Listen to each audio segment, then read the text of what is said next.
Good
evening. Good evening, ma'am. Good evening.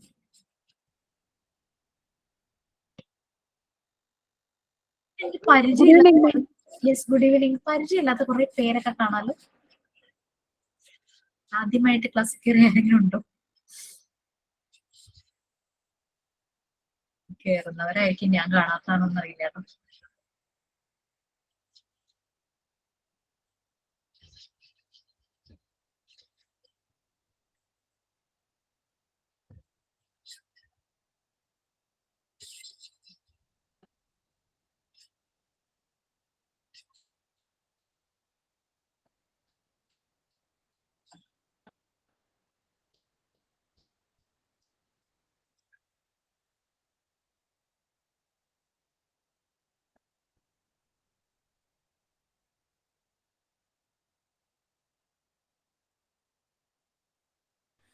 Good evening, ma'am. Good evening. Good evening, all. Good evening, ma'am. Good evening. Good evening, ma'am. Good evening.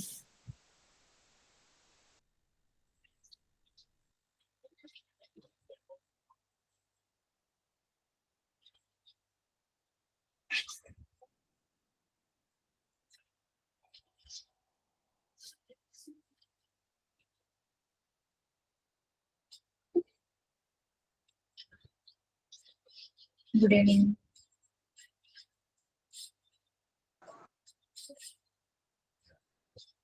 Good evening.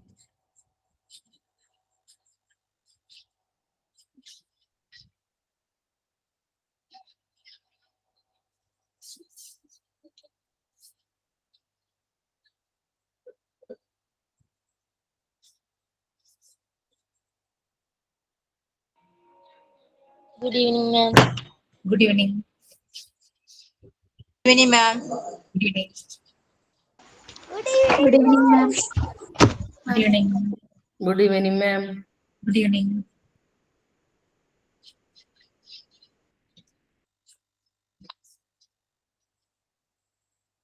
Good evening, sir. Good evening. Good evening. Okay, നമുക്ക് 2 minutes wait ചെയ്യാം. അപ്പോഴേക്കും join ആവട്ടെ. അപ്പൊ നിങ്ങൾക്ക് record writing ഭയങ്കര സംശയങ്ങളുള്ളതായിട്ട് എനിക്ക് മനസ്സിലായിട്ടുണ്ട്. ഞാൻ കുറച്ച് കഴിഞ്ഞിട്ടത് പറയാമെന്ന് വിചാരിക്കണം. 2 minute ബാക്കിയുള്ളവർ ജോയിൻ ആവുമ്പോൾ എന്തെങ്കിലും ഇപ്പൊ ഉള്ളവർക്ക് ഒരു ഡൗട്ട് ഉണ്ടെങ്കിൽ ചോദിക്കും. ചോദിക്കട്ടെ മാം? നമ്മൾ ഒരു പേജിൽ 5 പിക്ചർ അല്ലേ ഒട്ടിക്കാൻ പറഞ്ഞേക്കണേ? അപ്പൊ ഒരു പേജിൽ 3 ഒട്ടിച്ചു. ബാക്കി നെക്സ്റ്റ് പേജിലേക്ക് വരുമ്പോ ആ പേജില് ആ ഹെഡിങ് കൊടുക്കണോ, പിന്നെ ഡേറ്റ് എഴുതണോ? ഞാനൊരു കാര്യം പറഞ്ഞോട്ടെ. റെക്കോർഡ് എഴുതണം, ഈ രീതിയിൽ കാര്യങ്ങൾ അതിൽ എഴുതണം എന്നുള്ള ഗൈഡൻസ് മാത്രമേ ഉള്ളൂ എന്റെ സൈഡിൽ. അത് നിങ്ങളുടെ റെക്കോർഡാണ്, നിങ്ങൾക്ക് അത് എങ്ങനെ വേണമെങ്കിലും ചെയ്യാം. ഞാൻ പിക്ചർ ഒട്ടിച്ച് പിക്ചറിനെ കുറിച്ചുള്ള ഡീറ്റെയിൽസ് ഉണ്ടെങ്കിൽ അങ്ങനെ ഒരു കണ്ടീഷൻ മാത്രമേ ആ ഒരു ഇതിൽ പറഞ്ഞുള്ളൂ. പിന്നെ എല്ലാം ഞാൻ പറഞ്ഞത് നിർബന്ധമായും 10 ഞാൻ പറഞ്ഞിട്ടില്ല. അറ്റ്ലീസ്റ്റ് മിനിമം എത്ര വേണമെങ്കിലും ആകാം. നിങ്ങൾക്ക് ഇംപ്രവൈസ് ചെയ്യാം. നിങ്ങളുടെ റെക്കോർഡാണ്. എന്റെ റെക്കോർഡ് കഴിഞ്ഞു. എന്തോ ഫുൾ കഴിഞ്ഞോ? Very good. ഞാൻ ഡേറ്റ് പോലും പറഞ്ഞിട്ടില്ല. എന്റെ കഴിഞ്ഞു. കഴിഞ്ഞു അല്ലെ? ഇതൊരു സിമ്പിൾ റെക്കോർഡായിരുന്നു. ഫസ്റ്റ് നിങ്ങൾക്ക് അത് തന്നത് വെച്ചാൽ നമുക്ക് ഒരെണ്ണം എഴുതി കഴിയുമ്പോൾ ഒരു കോൺഫിഡൻസ് വരും. അപ്പൊ അടുത്ത ലെവൽ എന്ന് പറയുമ്പോൾ കുറച്ചുകൂടെ ക്രിയേറ്റിവിറ്റി ഉണ്ടാവും. ഇത് ക്രിയേറ്റിവിറ്റി, സ്വന്തം ക്രിയേറ്റിവിറ്റി കാണിക്കാനുള്ളതാണ്. എനിക്ക് ആരൊക്കെയോ എഴുതിയിട്ട് അയച്ചിട്ട് ഇങ്ങനെ മതിയോ എന്നൊക്കെ ചോദിച്ചു. ഞാൻ ഒരിക്കലും അതിനകത്ത് ഇത് ആഡ് ചെയ്യണമെന്നോ ഇങ്ങനെ പോരാന്നോ ഞാൻ പറയില്ല. കാരണം you all are future facilitators. So നിങ്ങൾ ക്രിയേറ്റീവ് എഴുതാൻ തുടങ്ങുമ്പോൾ നിങ്ങൾക്ക് തോന്നും മാം പറഞ്ഞതിനേക്കാൾ ഇങ്ങനെ എനിക്ക് ചെയ്യുന്നതായിരിക്കും നല്ലതെന്ന് തോന്നി അങ്ങനെ തന്നെ ചെയ്യണം. ഞാൻ പറഞ്ഞ പോലെ തന്നെ ചെയ്യരുത്. ഞാൻ ജസ്റ്റ് ആ ഗൈഡൻസ് മാത്രമേ തന്നിട്ടുള്ളൂ. ഇതുപോലുള്ള കണ്ടന്റ്സ് അതിൽ വേണം. നിങ്ങൾക്ക് ഇനിയും ആഡ് ചെയ്യണമെങ്കിൽ ആഡ് ചെയ്യാം. ഒരു കാര്യം ഞാൻ പറഞ്ഞുള്ളൂ, റെക്കോർഡ് ബുക്കിന്റെ നമ്പർ ഓഫ് പേജസ് നോക്കിയിട്ട് നമ്മൾ എക്സ്ട്രാ എഴുതുന്നതും കൂടുതൽ എഴുതുന്നതും ഒക്കെ അതിനനുസരിച്ച് ചെയ്യാന്ന് മാത്രമേ പറഞ്ഞുള്ളൂ. അറ്റ്ലീസ്റ്റ് ഞാൻ ഈ പറഞ്ഞ സംഭവങ്ങൾ അതിലൂടെ വരണം, അല്ലെങ്കിൽ അതുമായി റിലേറ്റഡ് ആയിട്ടുള്ളത് വരണം. എങ്ങനെ നിങ്ങൾക്ക് ചെയ്യും. ക്രയോൺസ് യൂസ് ചെയ്ത് അതിനകത്ത് ഡിസൈൻ ചെയ്യണോ ചെയ്യാം. സ്കെച്ച് പെൻ യൂസ് ചെയ്യണോ, എങ്ങനെയൊക്കെ എന്തൊക്കെ ചെയ്യണോ അതൊക്കെ ചെയ്യും. പക്ഷെ പറഞ്ഞ ടെക്നിക്സിലൂടെ ഒന്ന് പോകണം എന്ന് മാത്രമേ ഉള്ളൂ. അതിങ്ങനെ റെക്കോർഡ് കാണിക്കാനാണോ വീഡിയോ ഓൺ ചെയ്തേ? അപ്പൊ അത്രയേ ഉള്ളൂ. അല്ലാണ്ട് ഇതിലൊന്നുമില്ല. സബ്മിഷൻ പറയുന്നത് എങ്ങനെയാന്ന് ഞാൻ പറഞ്ഞു എന്നാണ് എൻ്റെ ഒരു ഓർമ്മ. ഒരു ദിവസം കംപ്ലീറ്റ് ആയി കഴിയുമ്പോൾ ഞാനിപ്പം അതിനകത്ത് ആരെ വിളിക്കുക, പ്രിയോട് പറയും റിഡിൽസ് എഴുതിയ പേജ് മാത്രം ഒന്ന് സബ്മിറ്റ് ചെയ്യാൻ പറയും ഇതിനകത്ത് നിങ്ങളുടെ ക്ലാസ് റൂമിൽ. അടുത്തത് ഞാൻ രമ്യയോട് പറയും എന്താ പറയാ ഡിജിറ്റൽ പെയിന്റിങ്ങിന്റെ മാത്രം.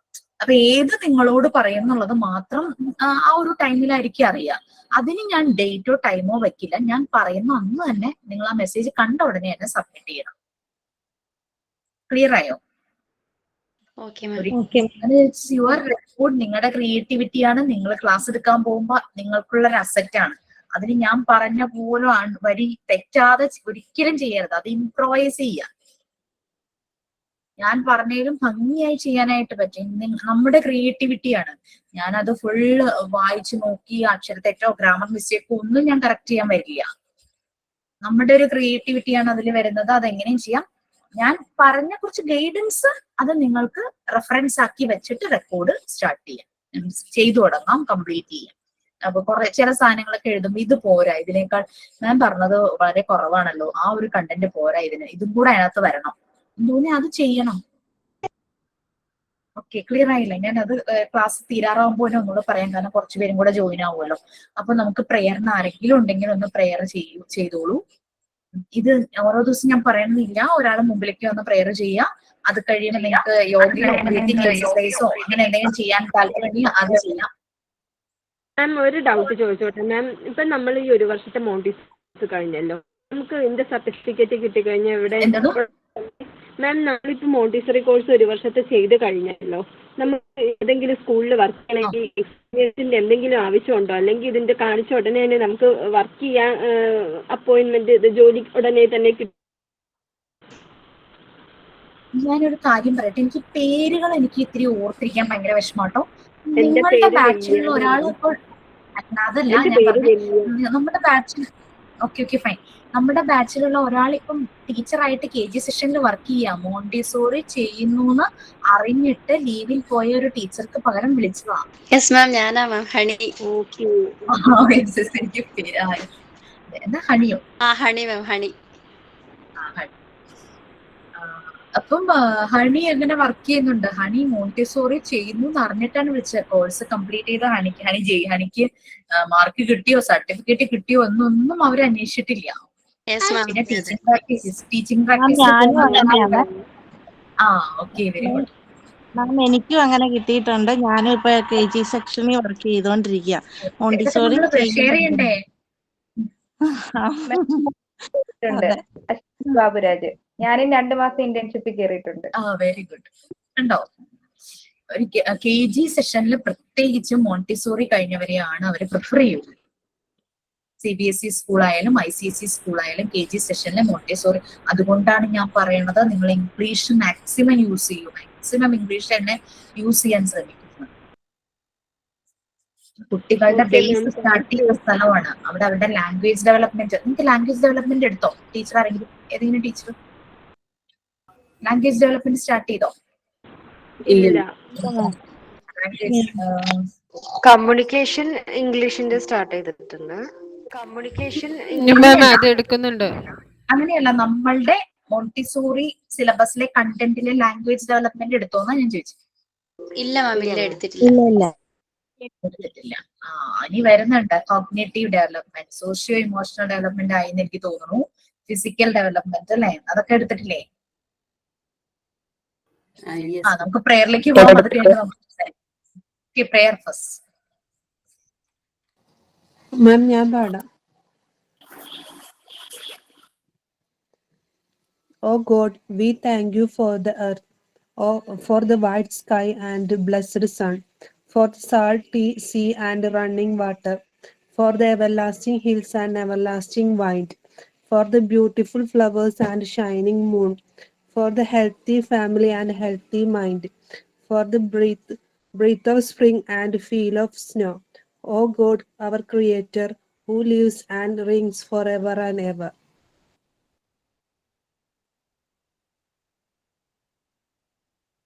Okay, very good. അപ്പം ഞാൻ ഇനി ഓരോ ദിവസവും പ്രേയർ എന്ന് പറയില്ല.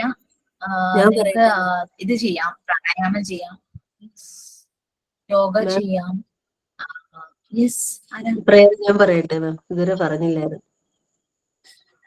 നമുക്ക് പ്രേയർ കഴിഞ്ഞു. നെക്സ്റ്റ് ക്ലാസ് ഓക്കെ, സ്മിതയാണ് നെക്സ്റ്റ് ക്ലാസ്സിൽ നമ്മൾ ജോയിൻ ആയപ്പോ ലേറ്റ് ആയോ, വൈകിപ്പോയോ? ഓക്കെ, കുഴപ്പമില്ല. എല്ലാ ദിവസവും ഉണ്ട്. പിന്നെ ഒരാൾക്ക് യോഗ ലീഡ് ചെയ്യാം, വേണമെങ്കിൽ വീഡിയോ ഓൺ ചെയ്ത് വെച്ചിട്ട് വാമപ്പ് എക്സസൈസ് ചെയ്യാം. അതൊക്കെ ചെയ്യാട്ടോ, ഞാൻ തന്നെ പറയണമെന്നില്ല. മുന്നോട്ട് വരിക. പിന്നെ എല്ലാവരും ഒരു ആക്ഷൻ സോങ് പ്രസന്റ് ചെയ്യണം, ഒരു റോൾ പ്ലേ പ്രസന്റ് ചെയ്യണം. ബാക്കിയുള്ള ടീച്ചർമാരുടെ ആരുടെയെങ്കിലും സെഷനിൽ മതി, എന്റെ അടുത്ത് ഇവിടെ തന്നെ വേണമെന്നില്ല. എന്താ പറയാ, അശ്വതി മിസ്സിന്റെയോ ആരുടെയോ അങ്ങോട്ട് നിങ്ങൾ പറയുക, ഇങ്ങനെ ഇതുണ്ട്, ഞങ്ങൾക്ക് റോൾ പ്ലേ പ്രസന്റ് ചെയ്യണം, അല്ലെങ്കിൽ ആക്ഷൻ സോങ് പ്രസന്റ് ചെയ്യണം, അങ്ങനെ പറയുക. ക്ലാസ്സിൽ ടൈം കിട്ടാതെ വരുവാണെങ്കിൽ ആരുടെ സെഷനാണ് വരുന്നത് എങ്ങനെയാന്ന് വെച്ചാൽ അതെല്ലാരും ഒരു പ്രാവശ്യം ചെയ്ത് പോകണം. മാം, എല്ലാ ടീച്ചേഴ്സിന്റെയും ക്ലാസ്സിൽ ഓരോന്ന് ചെയ്യണം എന്നാ പറഞ്ഞേ. അശ്വതി മാമിന്റെയും ശരണി മാമിന്റെയും ഒക്കെ സെപ്പറേറ്റ് ചെയ്യണം നമ്മളെ. എങ്ങനെയാന്ന് വെച്ചാൽ ടീച്ചേഴ്സ് ഇൻസ്ട്രക്ട് ചെയ്യുന്ന രീതിയിലാണെങ്കിൽ അങ്ങനെ പോളൂ. എനിക്ക് എങ്ങനെയായാലും വിരോധമില്ല. എന്റെ ക്ലാസ്സിൽ തന്നെ വേണമെന്നില്ല, പക്ഷെ പ്രെയർ നിർബന്ധമായിട്ട് വേണമെന്നുണ്ട്. പിന്നെ യോഗയൊക്കെ വരുവാണെങ്കിൽ നന്നായിരുന്നു. ബ്രീത്തിങ് എക്സസൈസ് ഒക്കെ നിങ്ങളൊക്കെ ലീഡ് ചെയ്യുകയാണെങ്കിൽ എനിക്കും കുറച്ച് പഠിക്കാലോ. ടീച്ചർ, അപ്പൊ യോഗ ചെയ്യുമ്പോ രണ്ട് പ്രവൃത്തി അങ്ങനെ രണ്ടെണ്ണമായിട്ട് ചെയ്താൽ മതിയോ? ഏതെങ്കിലും രണ്ടെണ്ണം, ഒന്ന് ഒരു ദിവസം പഠിപ്പിച്ചാലും മതി.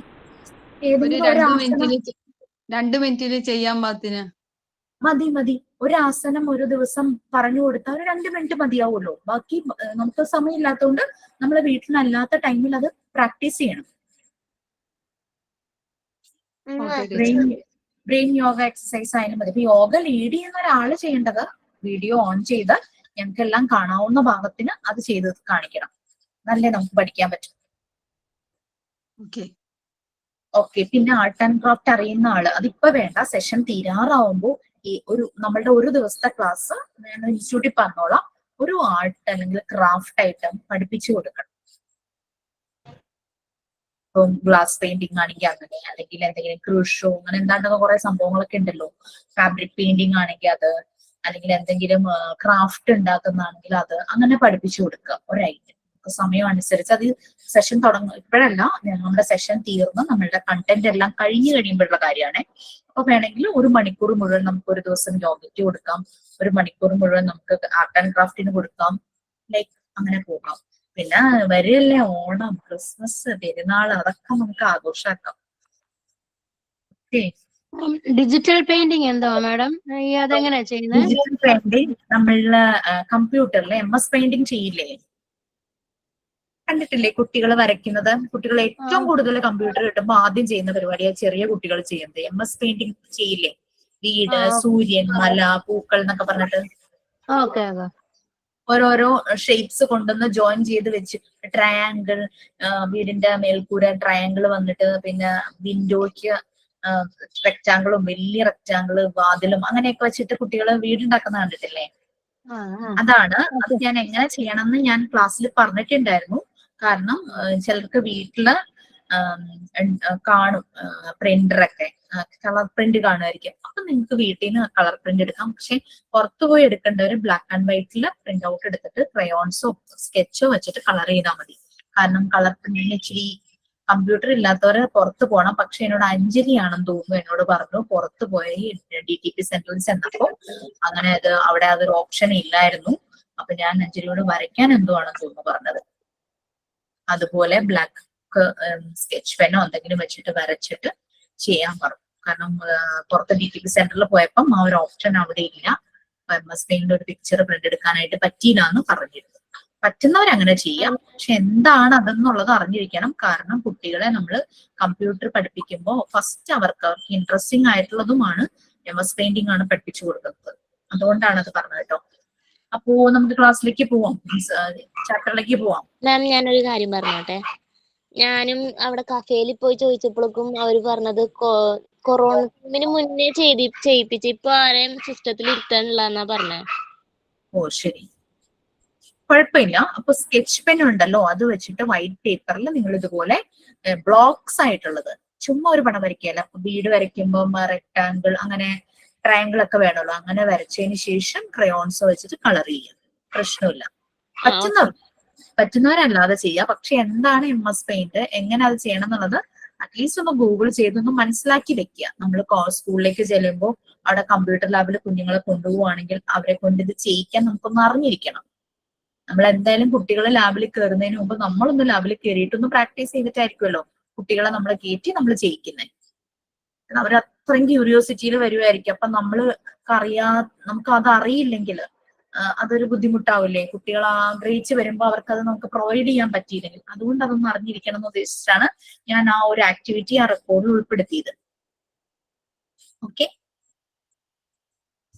ശരി, നമുക്ക് ക്ലാസ്സിലേക്ക് പോകാം. കാരണം കഴിഞ്ഞ കുറെ ദിവസങ്ങളായി നമ്മൾ mental health and mental hygiene ഇങ്ങനെ പറഞ്ഞുകൊണ്ടേയിരിക്കുമായിരുന്നു. അതൊന്ന് നിർത്തിയിട്ട് എനിക്ക് സൈക്കോളജി സ്റ്റാർട്ട് ചെയ്യണം. വളരെ എന്താ പറയാ, വളരെ ഇമ്പോർട്ടന്റ് ആയിട്ട് ഒരു ഫെസിലിറ്റേറ്റർ എന്നുള്ള നിലയിൽ അറിഞ്ഞിരിക്കേണ്ട, ഫെസിലിറ്റേറ്റർ മാത്രമല്ല ഒരു ആസ് എ ഹ്യൂമൻ ബീയിങ് നമ്മൾ അറിഞ്ഞിരിക്കണം സൈക്കോളജി എന്താന്നുള്ളത്. അത് എഡ്യൂക്കേഷണൽ സെറ്റിംഗിലേക്ക് വരുമ്പോൾ സൈക്കോളജിക്ക് ഉണ്ടാകേണ്ട മാറ്റങ്ങൾ എന്തെല്ലാം വരും. സൈക്കോളജി എന്ന് കേൾക്കുമ്പോൾ തന്നെ മെന്റൽ ഇൽനെസ് എന്നുള്ളതല്ല മനസ്സിലേക്ക് വരേണ്ടത്. നമ്മൾ എഡ്യൂക്കേഷണൽ സെറ്റിംഗിൽ വരുമ്പോൾ സൈക്കോളജിയുടെ ഇമ്പോർട്ടൻസ്, പഠനം കൂടുതൽ മികവറ്റതാക്കാൻ സൈക്കോളജിയുടെ ഇമ്പോർട്ടൻസ് ഒക്കെ വരും. അതൊക്കെയാണ് നമ്മൾ കൂടുതലായിട്ട് പഠിക്കുന്നത്. അപ്പൊ അങ്ങനെ വരുമ്പോ ഇതിന്റെ കുറെ തലതൊട്ടപ്പന്മാരുണ്ട് സൈക്കോളജിയുടെ. അവരെ കുറിച്ച് നമ്മൾ നല്ലതുപോലെ അറിഞ്ഞിരിക്കണം. ഒരു 4-5 പേരുണ്ട്. അവരുടെ പേര് തന്നെ നമുക്ക് പെട്ടെന്ന് കേൾക്കുമ്പോൾ നിങ്ങൾ കേട്ടിട്ടുണ്ടാവും. സിഗ്മണ്ട് ഫ്രോയിഡ്, എറിക്സൺ, വിഗോട്സ്കി, അങ്ങനെ കുറച്ച് പേരുണ്ട്. അപ്പൊ അവരുടെ കാര്യങ്ങൾ മറിയ മോണ്ടിസോറി ഉൾപ്പെടെ ഇവരുടെ കാര്യങ്ങളെല്ലാം ഇവർ പറഞ്ഞിട്ടുള്ളത് കുട്ടികളുടെ ഡെവലപ്മെന്റിനെ കുറിച്ച്, കുട്ടികളുടെ ചേഞ്ചസിനെ കുറിച്ച് ഇവർ പറഞ്ഞിട്ടുള്ള എല്ലാ കാര്യങ്ങളും നമ്മൾ മനസ്സിലാക്കുകയാണെങ്കിൽ ഒരു കുട്ടി ആദ്യമായി നമ്മുടെ മുന്നിൽ വന്നു കഴിയുമ്പോൾ ആ കുട്ടിയുടെ പല ആക്ഷൻസിലൂടെയും നമുക്ക് ഇവരുടെ കാര്യങ്ങൾ നമ്മളുടെ മനസ്സിലുണ്ടെങ്കിൽ, ഈ പറഞ്ഞ സൈക്കോളജിസ്റ്റുകളുടെ കാര്യങ്ങൾ നമ്മളുടെ മനസ്സിലുണ്ടെങ്കിൽ നമുക്ക് പെട്ടെന്ന് തന്നെ അവന്റെ ഒരു ഇഷ്യൂ ഉണ്ടെങ്കിൽ ആ ഇഷ്യൂ മനസ്സിലാകും. അവന് എത്രത്തോളം അവന്റെ IQ ലെവൽ ഉണ്ട്, അവൻ ഏത് ആക്ടിവിറ്റി കൊടുത്താൽ അവൻ അത് നന്നായി ചെയ്യും എന്നുള്ളത് പെട്ടെന്ന് തന്നെ മനസ്സിലാവും. ആസ് എ ഫെസിലിറ്റേറ്റർ നിങ്ങൾ ഈ പറഞ്ഞ എല്ലാവരുടെയും അവർ പറഞ്ഞിട്ടുള്ള പല കാര്യങ്ങളും ഡെവലപ്മെന്റ് സ്റ്റേജസിൽ ടീച്ചേഴ്സിനെ എടുക്കും. സോഷ്യോ ഇമോഷണൽ ഡെവലപ്മെന്റും കോഗ്നേറ്റീവ് ഡെവലപ്മെന്റ് ഒക്കെ വരുമ്പോൾ ഇവരുടെ കുറെ കൺസെപ്റ്റുകൾ പറഞ്ഞിട്ടുണ്ട്. ചിലപ്പോൾ ഇവർ പലരും പറഞ്ഞത് തമ്മിൽ കോൺട്രഡിക്ഷൻ ഉണ്ടാകും. പക്ഷെ എന്നാലും നമ്മൾക്ക് അത് മനസ്സിലാക്കി കഴിഞ്ഞു കഴിഞ്ഞാൽ ഏതൊക്കെ സെറ്റിങ്സിൽ കുട്ടികൾ എങ്ങനെ പെരുമാറും അതൊക്കെ അവർ നല്ല ഇത് പറഞ്ഞിരുന്ന 19th സെഞ്ചുറി 18th 19th ആ ഒരു സെഞ്ചുറിയിലാട്ടെ ഇവരുടെ ഫൈൻഡിങ്സും ഒബ്സർവേഷൻസും. പക്ഷെ വളരെ കറക്റ്റ് ആയിട്ട് അവര് വർഷങ്ങൾക്ക് മുമ്പേ അവർ പറഞ്ഞത് നമ്മൾക്ക് ഇപ്പൊ നമുക്കത് അവരുടെ ഇത് വായിക്കുമ്പോൾ നമുക്ക് മനസ്സിലാവും എന്ത് കറക്റ്റ് ആയിട്ട് അവര് പറഞ്ഞു വെച്ചിരിക്കണേന്ന്. കാരണം അതുപോലെയാണ് കുട്ടികളുടെ ഡെവലപ്മെന്റ് സ്റ്റേജസ് മാറി ചേഞ്ചസ് വന്നതും അതിനുണ്ടാകുന്ന മാറ്റങ്ങളെല്ലാം വരുന്നത് അവര് പറഞ്ഞത് അതേപോലെ തന്നെ നമുക്കത് അവര് പറഞ്ഞത് മനസ്സിലാക്കി കഴിഞ്ഞ ഒരു കുട്ടിയുടെ ഡെവലപ്മെന്റ് നോക്കി കഴിഞ്ഞു കഴിഞ്ഞാൽ നമുക്ക് മനസ്സിലാവും. ശരിക്കും നമ്മളുടെ സെഷനിൽ ഗ്രൗണ്ട് ലെവൽ ആയിരുന്നെങ്കിൽ ഓഫ്ലൈൻ ആയിരുന്നെങ്കിൽ ഇതുപോലെ ഒരു കുട്ടിയെ നമ്മളൊരു ഫുൾ ഡേ ക്ലാസ്സിൽ കൊണ്ടിരുത്തിയിട്ട് നമ്മൾ ഒബ്സർവ് ചെയ്യണമെന്ന ഒരു ആക്ടിവിറ്റി നമുക്ക് ഉണ്ടായിരുന്നു. നമുക്കത് പറ്റില്ല. നമ്മുടെ വീട്ടിലുണ്ടെങ്കിൽ നമുക്കത് നിങ്ങളിത് അറിഞ്ഞു കഴിയുമ്പോൾ ഒന്ന് ഒബ്സർവ് ചെയ്ത് കഴിഞ്ഞാൽ നിങ്ങൾക്കത് മനസ്സിലാവും. Okay fine. അപ്പൊ ഞാൻ ഈ മെന്റൽ ഹെൽത്ത് ആൻഡ് ഹൈജീൻ വേറെ നിർത്താം. അപ്പൊ ഓൾമോസ്റ്റ് അത് കഴിഞ്ഞതുകൊണ്ടാണ് ഞാൻ അതിന്റെ ക്വസ്റ്റ്യൻസ് ഇട്ടിരുന്നത്. അറ്റൻഡ് ചെയ്യണം എന്നുണ്ടെങ്കിൽ പിന്നെ എപ്പോഴും ശ്രദ്ധിക്കുക, ഒരു ക്വസ്റ്റ്യൻ വരുമ്പോൾ അത് അറ്റൻഡ് ചെയ്യുന്നതിന് മുമ്പ് നിങ്ങൾക്ക് തന്ന റെഫറൻസ് PDF-ഉം ഫുൾ വായിച്ച് മനസ്സിലാക്കിയിട്ടുണ്ടാവണം. ക്ലാസ്സും അറ്റൻഡ് ചെയ്തിട്ടുണ്ടാകണം. അല്ലെങ്കിൽ മിസ്റ്റേക്ക് വരും. തെറ്റ് പറ്റുന്നതിന് കാരണം അതാണ്. PDF കംപ്ലീറ്റ് വായിച്ച് മനസ്സിലാക്കിയിട്ടുണ്ടാകണം. ക്ലാസ്സും അറ്റൻഡ് ചെയ്താൽ മാത്രമാണ് ക്വസ്റ്റ്യൻ അറ്റൻഡ് ചെയ്യാൻ പോകുന്നത്. ഇനി ഞാൻ ഇടുന്ന ക്വസ്റ്റ്യൻ പലതും PDF-ൽ നിന്നായിരിക്കില്ല. ക്ലാസ്സിൽ പറഞ്ഞ പല കാര്യങ്ങളും റിലേറ്റ് ചെയ്ത് ആയിട്ടുള്ള ക്വസ്റ്റ്യൻസ് ആയിരിക്കും. അപ്പം അത് കൊണ്ട് ക്ലാസ് കയറാൻ പറ്റിയില്ലെങ്കിലും റെക്കോർഡ് ക്ലാസ് അറ്റൻഡ് ചെയ്തിരിക്കണം. ഓക്കെ, അപ്പം ഞാൻ അതൊന്ന് ഷെയർ ചെയ്യാം.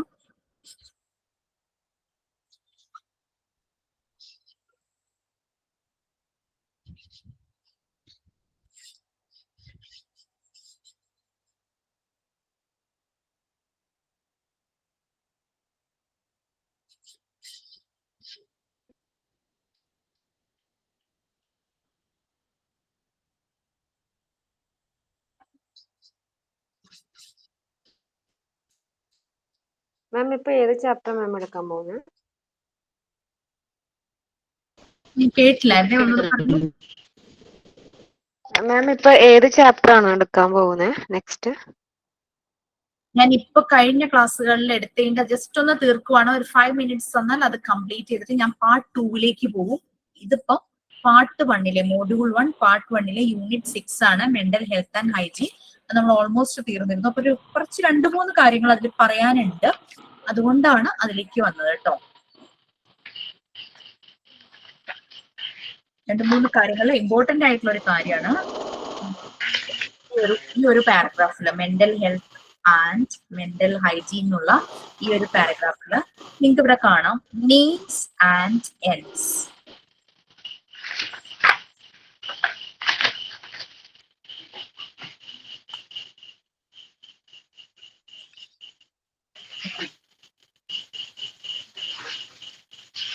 നമ്മൾ ഹെൽത്തി ആയിരിക്കണമെങ്കിൽ ഫിസിക്കലി ഉള്ള കാര്യം ഞാൻ പറയുവാണെങ്കിൽ നമ്മളുടെ ശരീരം നല്ല ഹെൽത്തി ആയിരിക്കണമെങ്കിൽ നമ്മൾ നല്ല ഹൈജീൻ ആയിരിക്കണം, അല്ലെ?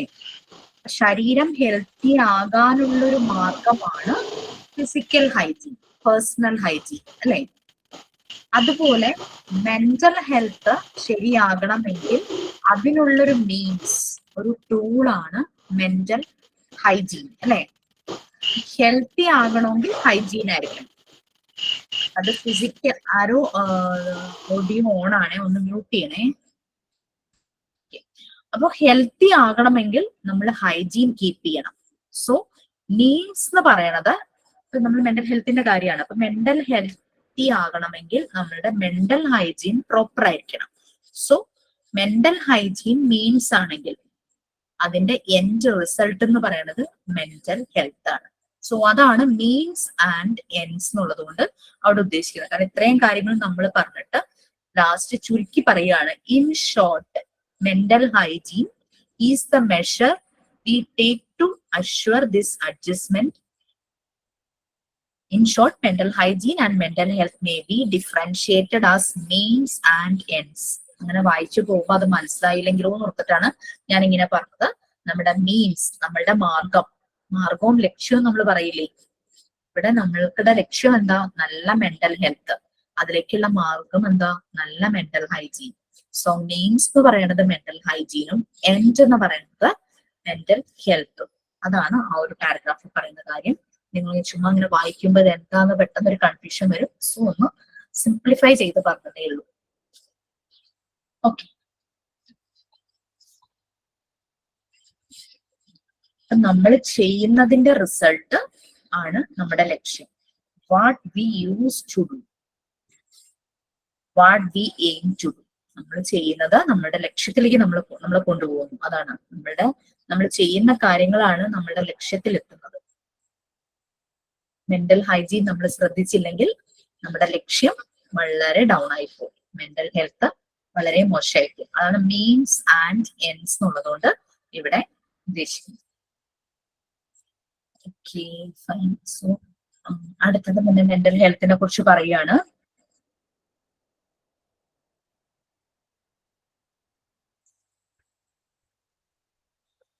ഫസ്റ്റ് പാരഗ്രാഫ്, ഈ മെന്റൽ ഹെൽത്തിനെ കുറിച്ചുള്ള ഈ പാരഗ്രാഫ് വായിക്കാൻ ആരെങ്കിലും റെഡിയാണോ? മീൻസ് എക്കോ ഒന്നും വരാതെ നല്ല ക്ലിയർ ആയിട്ട് എല്ലാവർക്കും കേൾക്കുന്ന രീതിയിൽ ഓഡിയോ ഉള്ള ആരെങ്കിലും ഒന്ന് വായിക്കാമോ? Yes, ma'am. Mental health. A healthy individual is not only physically healthy, but is also mentally healthy. The modern concept of health exists beyond the proper functioning of the body. It included a sound, efficient mind and controlled feelings. Health is a state of being sound or whole in body and mind. It means that both body integrated psychosomatic units whose behavior is resolved by both physical and mental factors that contribute to the maintenance of physical health as well as social effectiveness. Sorry, ഞാൻ അവിടെ ഒരു കാര്യം പറയാൻ വിട്ടുപോയി. അവിടെ ഒരു sentence ഇല്ലേ, it means that both body and mind എന്നും കൂടെ നിങ്ങൾ ചേർക്കണേ. It means that both body and mind. നമ്മളുടെ ഒരാളെന്ന് പറയുന്നത് അയാളുടെ ബോഡിയും മൈൻഡും കൂടെ ഒരുമിച്ച് ചേരുന്നതാണല്ലോ. സൈക്കോസൊമാറ്റിക് എന്ന് പറഞ്ഞു കഴിഞ്ഞാൽ ഡിസ്റ്റർബൻസ്, ചില ഇന്റേണൽ കോൺഫ്ലിക്ട്സ്, സ്ട്രെസ്, അതുകൊണ്ട് ഉണ്ടാകുന്ന ഡിസ്റ്റർബൻസ്, അതാണ് സൈക്കോസൊമാറ്റിക് യൂണിറ്റ്സ്. അപ്പൊ ശരിക്കും പറഞ്ഞു കഴിഞ്ഞാൽ നമുക്ക് പല ഡിസ്റ്റർബൻസും സ്ട്രെസ്സും ഇന്റേണലി ഉണ്ടാവും, എക്സ്റ്റേണലി ഉണ്ടാവും. നമ്മളുടെ വീട്ടിലുണ്ടാവും, നമ്മളുടെ വർക്കിംഗ് പ്ലേസിലുണ്ടാവും, നമ്മൾ പഠിക്കുന്ന സ്ഥലങ്ങളിൽ ഉണ്ടാകാം, നമ്മൾ ഇറങ്ങുന്ന സൊസൈറ്റിയിലേക്ക് ഉണ്ടാകാം. അപ്പൊ നമ്മളുടെ ബിഹേവിയർ അതിനനുസരിച്ച് റിസോൾവ് ചെയ്യണം. നമുക്കത് മാനേജ് ചെയ്ത് നമ്മളത് ശരിയായി വരണം. ആ ഒരു ഡിസ്റ്റർബൻസിനെയൊക്കെ നമുക്ക് ഓവർകം ചെയ്യാനായിട്ട് പറ്റണം. അപ്പോഴാണ് നമ്മൾ പ്രോപ്പർ മെന്റൽ ഹെൽത്തിലേക്ക് പോകുന്നത്. മെന്റൽ ഹൈജീൻ ഞാൻ പറഞ്ഞിരുന്ന ഒരു കേസ് ഞാൻ പറഞ്ഞിരുന്നല്ലോ, ഒരു കുട്ടിയുടെ കാര്യം. അവന്റെ മെന്റൽ ഹൈജീൻ വളരെ ലോ ആയി, അത് അവന്റെ മെന്റൽ ഹെൽത്തിനെ ബാധിച്ചു. സൂയിസൈഡിനെ പറ്റി ചിന്തിച്ചു, ഓടിപ്പോവാൻ ആലോചിച്ചു. അവസാനം അവന്റെ ആ ഒരു ആന്റിയെ കല്യാണമൊക്കെ കഴിച്ചു കഴിഞ്ഞപ്പോഴേക്കും അവനങ്ങ് ഭയങ്കര സമാധാനമായി എന്നുള്ളതാണ്. It happens. പല മനുഷ്യരുടെ മനസ്സിലൂടെ എന്തൊക്കെ കടന്നു പോവാന്നുള്ളത് നമുക്ക് പറയാൻ പറ്റില്ലല്ലോ. അപ്പൊ അതെങ്ങനെ സംഭവിക്കാം? പല സിറ്റുവേഷൻ, പല ഡിസ്റ്റർബൻസസ്. അവനൊരു നീഡ് ഉണ്ടായിരുന്ന സമയത്തായിരിക്കാം അവർ അപ്രോച്ച് ചെയ്തത്, അവർക്കൊരു നീഡ് ഉണ്ടായിരുന്ന സമയത്തായിരിക്കാം ഇവൻ അവരുടെ അടുത്ത് ചെന്നത്. അപ്പൊ അങ്ങനെ വന്ന ആ ഒരു ഡിസ്റ്റർബൻസിലൂടെ അവരുടെ രണ്ടുപേരുടെയും മെന്റൽ ഹെൽത്തിൽ ഭയങ്കര ബുദ്ധിമുട്ടുകൾ ഉണ്ടായി. അത് റിസോൾവ് ചെയ്യാൻ പറ്റി. ആ ഒരു സമയത്ത് അവനൊരു കോൾ ചെയ്യാൻ തോന്നി. ആ കോള് ഇപ്പൊ ഞാനല്ല, വേറൊരാളാണെങ്കിലും അതുപോലെ ഇത് സോൾവ് ചെയ്യാൻ ഹെൽപ്പ് ചെയ്യുന്ന, സപ്പോർട്ട് ചെയ്യുന്ന ഒരാളാണെങ്കിലും അവിടെ നിന്നും അവൻ ആ സപ്പോർട്ട് കിട്ടുന്നു. അവരത് റിസോൾവ് ചെയ്തു, നടന്നത് റിസോൾവ് ചെയ്തു. ഓക്കെ, അങ്ങനെ നമുക്ക് ഈ മെന്റൽ ഹെൽത്തും മെന്റൽ ഹൈജീനും ഇങ്ങനെ എന്തെല്ലാം ഫാക്ടേഴ്സ് വന്നാലും നമുക്ക് നമ്മുടെ ഹെൽത്തിനെ മെയിൻറ്റെയിൻ ചെയ്ത് പോകാനായിട്ട് പറ്റും. അതാണ് പറയുന്നത്. Okay, next paragraph. എനിക്ക് തോന്നുന്നു സ്മിതയും വായിക്കാൻ റെഡിയായി വന്നിരുന്നു എന്ന് തോന്നുന്നു. നെക്സ്റ്റ് പാരഗ്രാഫ് സ്മിത വായിച്ചു.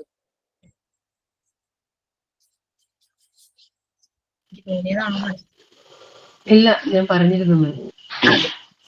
ഓക്കെ, ഇനി നെക്സ്റ്റ് ഒരു പാരഗ്രാഫ് ഉണ്ട്, ഒന്ന് വായിക്കുകയാണെങ്കിൽ നമ്മൾ. Okay. From this, one can conclude that mental health has two important phases. It is both individual and social. The individual has to be internally adjusted. He is self-confident, sufficient and free from internal conflicts and tensions or errors. He is skillful enough to be able to adapt to new situations. But he achieves this internal adjustment is a social setup.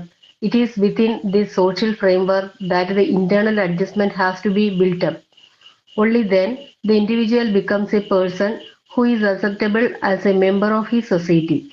Other definitions of mental health refer to such abilities as of making decisions, of assuming responsibilities in accordance with one's quantity, of finding satisfaction, success and happiness in the achievement of everyday tasks, of living effectively with others and showing society considerable behavior.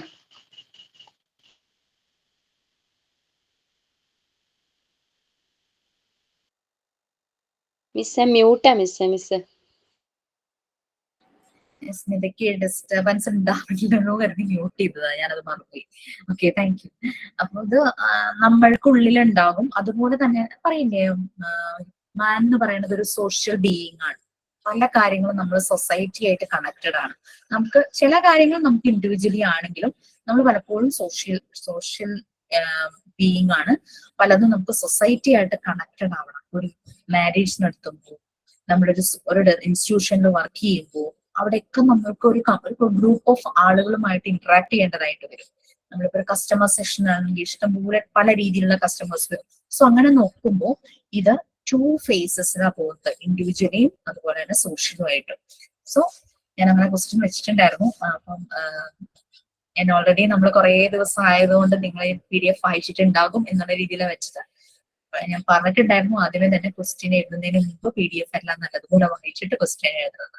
Okay fine, ഒന്നും കുഴപ്പമില്ല. Just question mark അതൊന്നും ഓർത്ത് bother ചെയ്യണ്ട.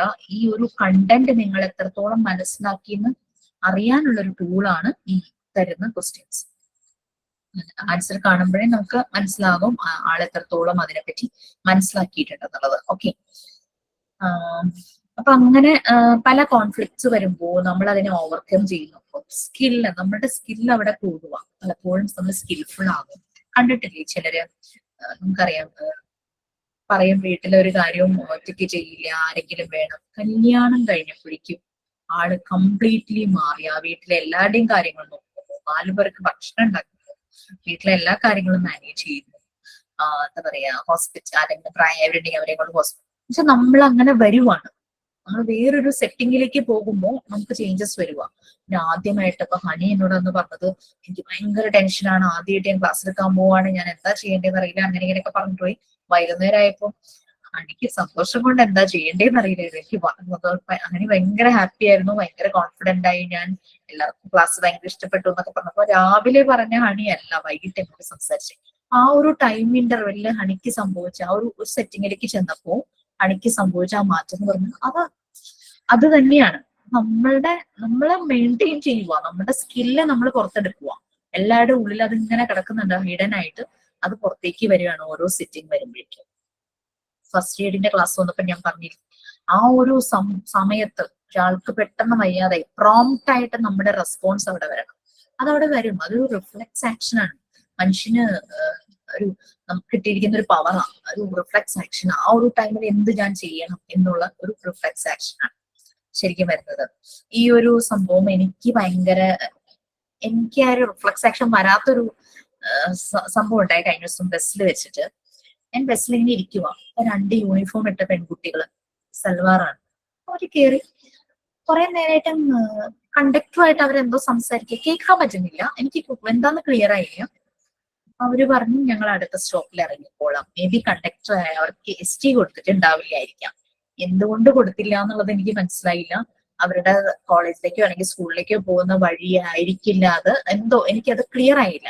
ഞാൻ അന്ന് കുറച്ച് disturb ആയിരുന്നു. ഞാൻ ഹോസ്പിറ്റലിൽ പോകുന്ന വഴിയായിരുന്നു, ഹസ്ബൻഡ് ഹോസ്പിറ്റലൈസ്ഡ് ആയിട്ട്. അപ്പൊ എനിക്ക് എന്റെ ഉള്ളിൽ നിന്ന് എന്റെ ഹൃദയം പറയുന്നുണ്ട് അത് ശ്രദ്ധിക്കുക, അവരെ ശ്രദ്ധിക്കുന്നു പറയുന്നുണ്ട്. പക്ഷെ എനിക്ക് ചെയ്യാൻ പറ്റുന്നില്ല. അവർക്കുള്ള ടിക്കറ്റ് ഞാൻ എടുത്താൽ മതിയായിരുന്നു. അവർക്ക് എവിടെയാ പോണ്ടേന്ന് വെച്ചാൽ അവര് വല്ല പഠിക്കുന്ന ആവശ്യത്തിന് കണ്ടിട്ട് അങ്ങനെ തോന്നി, പഠിക്കുന്ന ആവശ്യത്തിന് തന്നെ എന്തോ ആവശ്യങ്ങൾക്ക് അവർക്ക് പോവുകയാണെന്ന്. ചിലപ്പോ ഞാൻ തിരുവണ്ടി ആയിരിക്കാം കേട്ടോ, അവര് വേറെ എന്തെങ്കിലും പോവുമെന്നായിരിക്കാം. എന്നാലും ഞാൻ അങ്ങ് വിശ്വസിക്കുമായിരുന്നു അവര് പഠിക്കുന്ന എന്തോ ആവശ്യത്തിന് പോവുമായിരിക്കും. എനിക്ക് അവരിറങ്ങിക്കഴിഞ്ഞപ്പോഴാണ് എനിക്കിങ്ങനെ ബോധം വരുന്നത്, പക്ഷെ എനിക്ക് ചെയ്യായിരുന്നു. എന്റെ ഒരു പ്രോംപ്റ്റ് റെസ്പോൺസ് അവിടെ വന്നില്ല. ഓക്കെ, അപ്പൊ അതാണ് നമുക്ക് ആ ഒരു റിഫ്ലെക്സ് ആക്ഷൻ വരും പലപ്പോഴും. ചില സമയത്ത് നമ്മളങ്ങ് ഡൗൺ ആവുന്ന, ഇതിപ്പോ എന്നെ അപ്പൊ അലട്ടിക്കൊണ്ടിരിക്കുന്ന ഫാക്ടർ എന്ന് പറഞ്ഞു കഴിഞ്ഞാല് ഞാൻ എത്രയും പെട്ടെന്ന് ഹോസ്പിറ്റലിൽ എനിക്ക് എത്തണം, ഡോക്ടർ റൗണ്ട്സിന് വരുന്നതിനൊക്കെ എനിക്ക് എത്തണം.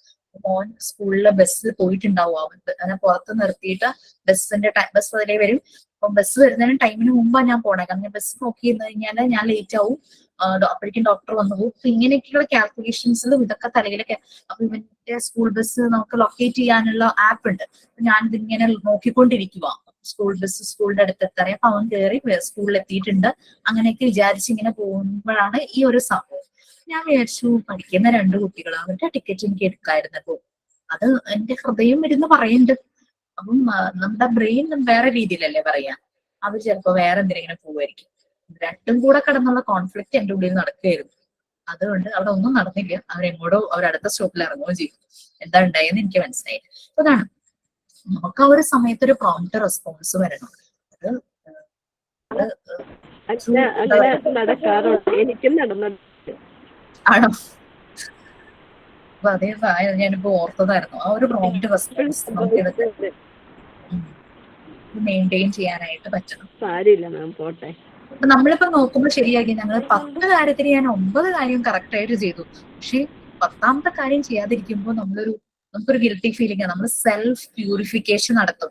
ഞാൻ അങ്ങനെ ചെയ്യണമായിരുന്നു നിങ്ങളുടെ സെൽഫ് പ്യൂരിഫിക്കേഷൻ. അപ്പൊ എനിക്ക് നിങ്ങളോട് അത് ഷെയർ ചെയ്ത് കഴിഞ്ഞപ്പോഴേക്കും ഞാൻ ചെയ്ത കാര്യങ്ങൾ എനിക്ക് പറയാൻ വലിയ താല്പര്യം ഉണ്ടാവില്ല. ഞാൻ ചെയ്തു, അത് ഭംഗിയായി പോയി. ചെയ്യാത്ത കാര്യം പറയണത് ഞാൻ എന്നെ ഒന്ന് പ്യൂരിഫൈ ചെയ്യും. ക്ലിയർ പറഞ്ഞത് എനിക്ക് കേൾക്കുന്നില്ല. ആരെങ്കിലും കേട്ടോ? മാമിന്റെ ഉള്ളിൽ ഇത് വല്ലാതെ ഇത് ഡിസ്റ്റർബ്ഡ് ആണല്ലേ, അതുകൊണ്ടാണല്ലോ ഞങ്ങളോട് തുറന്നു പറഞ്ഞത്.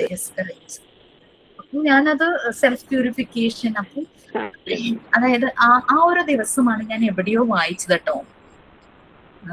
എന്താ പറയാ, അറിയാതെ ആരെയെങ്കിലും എന്താ പറയാ, ഒരാളെ നമ്മൾക്ക് സ്നേഹിക്കാൻ സപ്പോർട്ട് ചെയ്യാനായിട്ട് നിങ്ങൾക്ക് കഴിഞ്ഞിട്ടുണ്ടോ എന്നുള്ള സെന്റൻസ് ആ ദിവസം തന്നെ ഞാൻ എവിടെയോ വായിക്കുകയും ചെയ്തു. എനിക്കറിയാത്ത 2 കുട്ടികളായിരുന്നു. എനിക്ക് അവരുടെ ഒരു കൺസേൺ കാണിക്കാൻ പറ്റിയില്ലല്ലോ. ഇതെല്ലാം ഒരു ദിവസം സംഭവിക്കുക.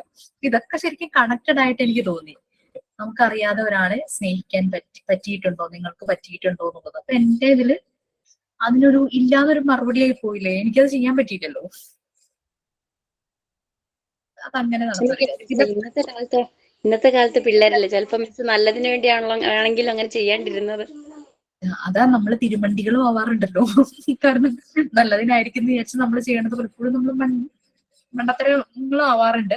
അപ്പൊ ബ്രെയിൻ അതാ പറയണേ, അതാ നോക്കണ്ട. പക്ഷെ ഹൃദയം പറയുക അവരെ ശ്രദ്ധിക്കുക. ഇത് രണ്ടും കൂടെ നടക്കുന്നുണ്ട്. നമ്മുടെ ബ്രെയിൻ ഇച്ചിരി ബുദ്ധി കൂടിയതാണല്ലോ. ഹൃദയം പിന്നെ അങ്ങ് ഇമോഷണലി ആണല്ലോ ഹൃദയത്തിന്റെ കാര്യങ്ങള്. അപ്പൊ ഹൃദയം കൂടുതൽ ഇമോഷണൽ ആയിട്ടുള്ള കാര്യങ്ങളല്ലേ ശ്രദ്ധിക്കുള്ളൂ. ബ്രെയിൻ ഇത്തിരി ബുദ്ധിയായിട്ട് ചിന്തിക്കും. ബ്രെയിൻ ചിന്തിക്കുന്നത് അവര് പോകുന്നു സ്കൂളിലേക്കല്ല അല്ലെങ്കിൽ കോളേജിലേക്കല്ല. ഇത് രണ്ടും കൂടെ കിടന്നുള്ള കോൺഫ്ലിക്ട്സ് നടക്കണവരെ എനിക്കൊന്നും ചെയ്യാൻ പറ്റിയില്ല. ഇതാണ് ഉണ്ടായത്. ഇതെല്ലാം നമ്മുടെ മെന്റൽ ഹെൽത്തുമായിട്ട് റിലേറ്റഡ് ആയിട്ടാണ് കേട്ടോ ഇങ്ങനെയുള്ള കാര്യങ്ങൾ. ഓക്കെ, നമ്മുടെ സൗണ്ട് മൈൻഡ് എല്ലാം എനിക്ക് തോന്നുന്നു നമ്മൾ ഈ പോകെ കൂകി തെളിയാന്നൊക്കെ പറയില്ലേ, നമുക്കത് പെട്ടെന്ന് ക്ലിയർ ആവുമായിരിക്കും. അതിന് അടുത്ത ലെസൺ എന്ന് പറയുന്നത് ഈ സൈക്കോളജി. പിന്നെ ടീച്ചേഴ്സ് എടുക്കും നിങ്ങൾക്ക് ഓരോ രീതിയിലുള്ള developments, emotional development, social development, language development, physical development, അങ്ങനെ ഒരു കുട്ടിയുടെ ഓരോരോ ഡെവലപ്മെന്റ് സ്റ്റേജസ് ആയിട്ട് പറയുമ്പോൾ കറക്റ്റ് നമുക്ക് മനസ്സിലാവും. ചില സമയത്ത് നമുക്കും പറ്റിയെന്ന് വരില്ല. പെർഫെക്റ്റ് എന്നുള്ള ഒരു കാര്യത്തിലേക്ക് എത്തണമെങ്കിൽ അതിന് കുറെ കൂടെയൊക്കെ നമ്മൾ വളരണം. ഞാൻ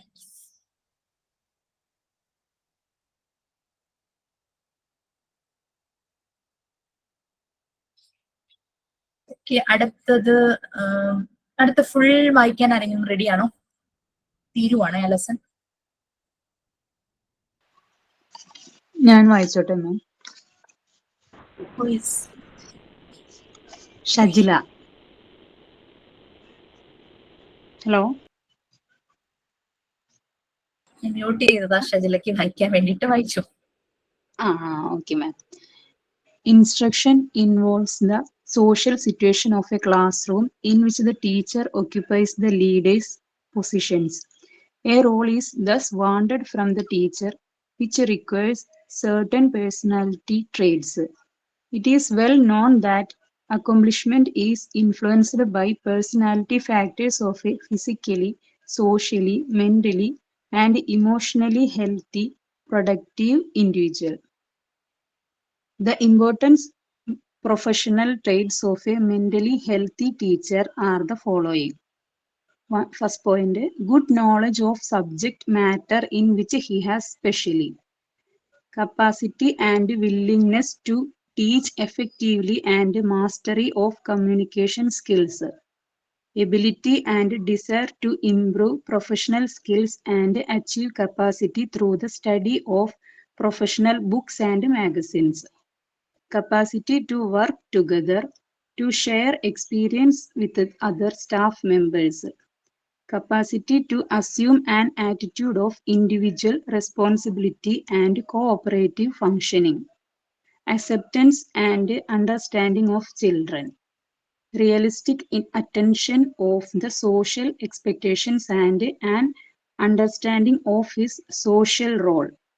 Respect for identity and one's profession.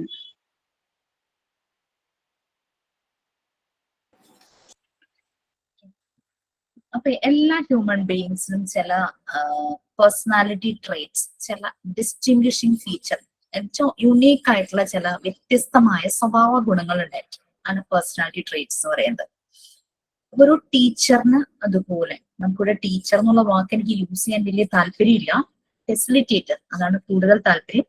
Teacher എന്നുള്ളിടത്തൊക്കെ ഞാൻ ഫെസിലിറ്റേറ്റർ പറയും. അല്ലെങ്കിൽ ട്രെയിനർ അല്ലെങ്കിൽ മോണ്ടിസോറി ടീച്ചേഴ്സിന് പറയുന്ന വേറൊരു വാക്കുണ്ട്, ഡയറക്ട്രസ്. അല്ലെങ്കിൽ ഡയറക്ട്രസ് യൂസ് ചെയ്യാം, അല്ലെങ്കിൽ ഫെസിലിറ്റേറ്ററിന് യൂസ് ചെയ്യാം. ഈ ഒരു ഫെസിലിറ്റേറ്ററിന് ചില സർട്ടൻ പേഴ്സണാലിറ്റി ട്രേറ്റ്സ്, ചില മറ്റുള്ളവരിൽ നിന്നും വ്യത്യസ്തമായ ചില സ്വഭാവ ഗുണങ്ങൾ ടീച്ചർക്കുണ്ട്. അതുകൊണ്ടാണല്ലോ ടീച്ചേഴ്സിന് അവാർഡ് കൊടുക്കുന്നത്. എപ്പോഴും അധ്യാപക അവാർഡുകൾ കൊടുക്കും. അങ്ങനെ ഒരു ഒരു physically, socially, mentally and emotionally healthy, protective. ഞാൻ നിങ്ങളോട് പറഞ്ഞിട്ടുണ്ടോ എന്ന് അറിയില്ല. ഞാൻ വർക്ക് ചെയ്തിരുന്ന മോണ്ടിസോറി സ്കൂളിൽ, ഞാനൊന്ന് പറയട്ടെ, അവിടെ ഞാൻ വർക്ക് ചെയ്യുന്ന സമയത്ത് അവൻ എന്നോട് എന്റെ മാർക്ക് ലിസ്റ്റ് ചോദിച്ചിട്ടില്ല, എന്റെ സർട്ടിഫിക്കറ്റ് ചോദിച്ചിട്ടില്ല. അവർക്ക് അതിന്റെ ആവശ്യം ഇല്ല. ഞാൻ ആയതുകൊണ്ടല്ല കേട്ടോ. വരുന്ന ഏതൊരു മോണ്ടിസോറി ഫെസിലിറ്റേറ്ററും മോണ്ടിസോറി ചെയ്തിട്ടുണ്ടെന്ന് പറഞ്ഞു കഴിഞ്ഞാൽ അവർ അങ്ങനെ ചോദിക്കാറില്ല. സ്കൂളുകൾക്ക് അവർക്കൊരു സർട്ടൻ പ്രൊസീജിയർ ഉണ്ട്. നമ്മളോട് സബ്മിറ്റ് ചെയ്യണം നമ്മുടെ സർട്ടിഫിക്കറ്റിന്റെ കോപ്പി, അങ്ങനെയൊക്കെ ഉണ്ടായിരിക്കും നമ്മൾ വൺസ് ചെന്ന് കഴിഞ്ഞാൽ. ഓക്കെ, അപ്പൊ അവിടെ ഇങ്ങനെ വർക്ക് ചെയ്യുന്ന സമയത്ത് ഒട്ടും ഓപ്പോസിറ്റ് വീട്ടിൽ നിന്ന് ഒരു കുട്ടിയെ കൊണ്ടുവരാറുണ്ട്. ഈ കുട്ടിയെ കൊണ്ടുവരുന്നത് ഒന്നുമില്ല, കുട്ടി 4 വയസ്സേ ആയിട്ടുള്ളൂ കേട്ടോ, ഒരു മോനാണ്. ഒന്നുമില്ലെങ്കിൽ ചേച്ചിയായിരിക്കും. നിങ്ങളോടാണോ മറ്റേ ബാച്ചാണെന്ന് ഓർമ്മയില്ല, എന്നാലും ഞാൻ ഒന്നുകൂടെ പറയാം. ചേച്ചിയായിരിക്കും, അല്ലെങ്കിൽ കുട്ടിയുടെ അച്ഛനായിരിക്കും, അല്ലെങ്കിൽ ഗ്രാൻഡ് പാരന്റ്സ് ആരെങ്കിലും ആയിരിക്കും മോനെ കൊണ്ടുവരുന്നത്. ഒരു ദിവസം മോൻ വന്നപ്പോ എന്നോട് പറഞ്ഞു, ഞാൻ പലപ്പോഴും സൽവാർ ഇട്ടിട്ടാ പോകുന്നത്. ദിവസം മോൻ വന്നിട്ട് എന്നോട് പറഞ്ഞു, മിസ് നാളെ എന്താ പറയാ നീല സാരി ഉടുത്തിട്ട്, നീലയാണ് പച്ചയാണെന്ന് ഓർമ്മയില്ല കേട്ടോ, നീല സാരി ഉടുത്തിട്ട് വരുമെന്ന് ചോദിച്ചു. ഞാൻ എന്തിനാണെന്ന് ഒന്നും മോനോട് ചോദിച്ചു. ഞാൻ പറഞ്ഞാ ഞാൻ വരാന്ന് പറഞ്ഞു. അങ്ങനെ ഞാൻ പിറ്റേ ദിവസം അവനക്ക് പറഞ്ഞ കളറ് സാരി ഉടുത്ത് ചെല്ലുവാ. അപ്പൊ ഞാൻ ആദ്യം ചെല്ലും, കുട്ടികളൊക്കെ ഓരോരുത്തരായിട്ട് വന്നുകൊണ്ടിരിക്കുവാണല്ലോ. അപ്പൊ ഇവൻ വന്ന് എന്നെ കണ്ടതും വന്നിങ്ങനെ അങ്ങ് കെട്ടിപ്പിടിച്ചു. ശരിയുള്ളൂ, നമ്മളിങ്ങനെ നിൽക്കുക, വന്ന് കെട്ടിപ്പിടിച്ചു. എന്നിട്ട് എന്നോട് പറഞ്ഞു, എന്റെ മമ്മിക്ക് ഈ കളർ സാരി ഉണ്ടെന്ന് പറഞ്ഞു. എനിക്ക് അവനോട് മോന്റെ മമ്മി എവിടെയാന്ന് ചോദിക്കാൻ ഒരു വിഷമം. കാരണം ഇതുവരെയും കുഞ്ഞിനെ കൊണ്ടാക്കാൻ മമ്മി വന്നിട്ടില്ല. ഞാൻ അവിടുത്തെ സ്റ്റാഫ് ഉണ്ടല്ലോ, സപ്പോർട്ടിങ് സ്റ്റാഫ് ഉണ്ടല്ലോ, കുട്ടികളെ നോക്കുന്ന ആന്റിമാര്, അവരോട് ഞാൻ ചോദിച്ചു, ആ മോന്റെ അമ്മ എവിടെയാന്ന് ചോദിച്ചു. അപ്പോഴാ പറഞ്ഞു, അവർ ഇറ്റലിയില് നേഴ്സാണ്, 4 വയസ്സേ ഉള്ളൂ, ഇറ്റലിയിൽ നിന്നൊന്നും എപ്പോഴും വരാൻ പറ്റില്ലല്ലോ. അവൻ ആ അവന്റെ ഓർമ്മയില് അമ്മയെ കുറിച്ചുള്ള കാര്യങ്ങളൊക്കെ ഉള്ളത് അവൻ നമ്മളിൽ കാണുവാണ്. അപ്പൊ ശരിക്കും ആ ഒരു മറ്റുള്ളവരിൽ നിന്നും വ്യത്യാസമാകുന്ന രീതിയിൽ ഫെസിലിറ്റേറ്റർക്ക് അവന് എന്നോടത് ചോദിക്കാൻ തോന്നി. ഞാൻ ചെന്നിട്ട് 2-3 ദിവസമേ ആയിട്ടുള്ളൂ. അപ്പം അവർക്കത് അതാണ് ഒരു ഫെസിലിറ്റേറ്ററിൽ വരേണ്ടതെന്നാണ് പറയുന്നത്. അപ്പൊ physically, socially, mentally, emotionally healthy, protective. നമ്മൾ നല്ലൊരു റിസോഴ്സ്ഫുൾ ആയിരിക്കും.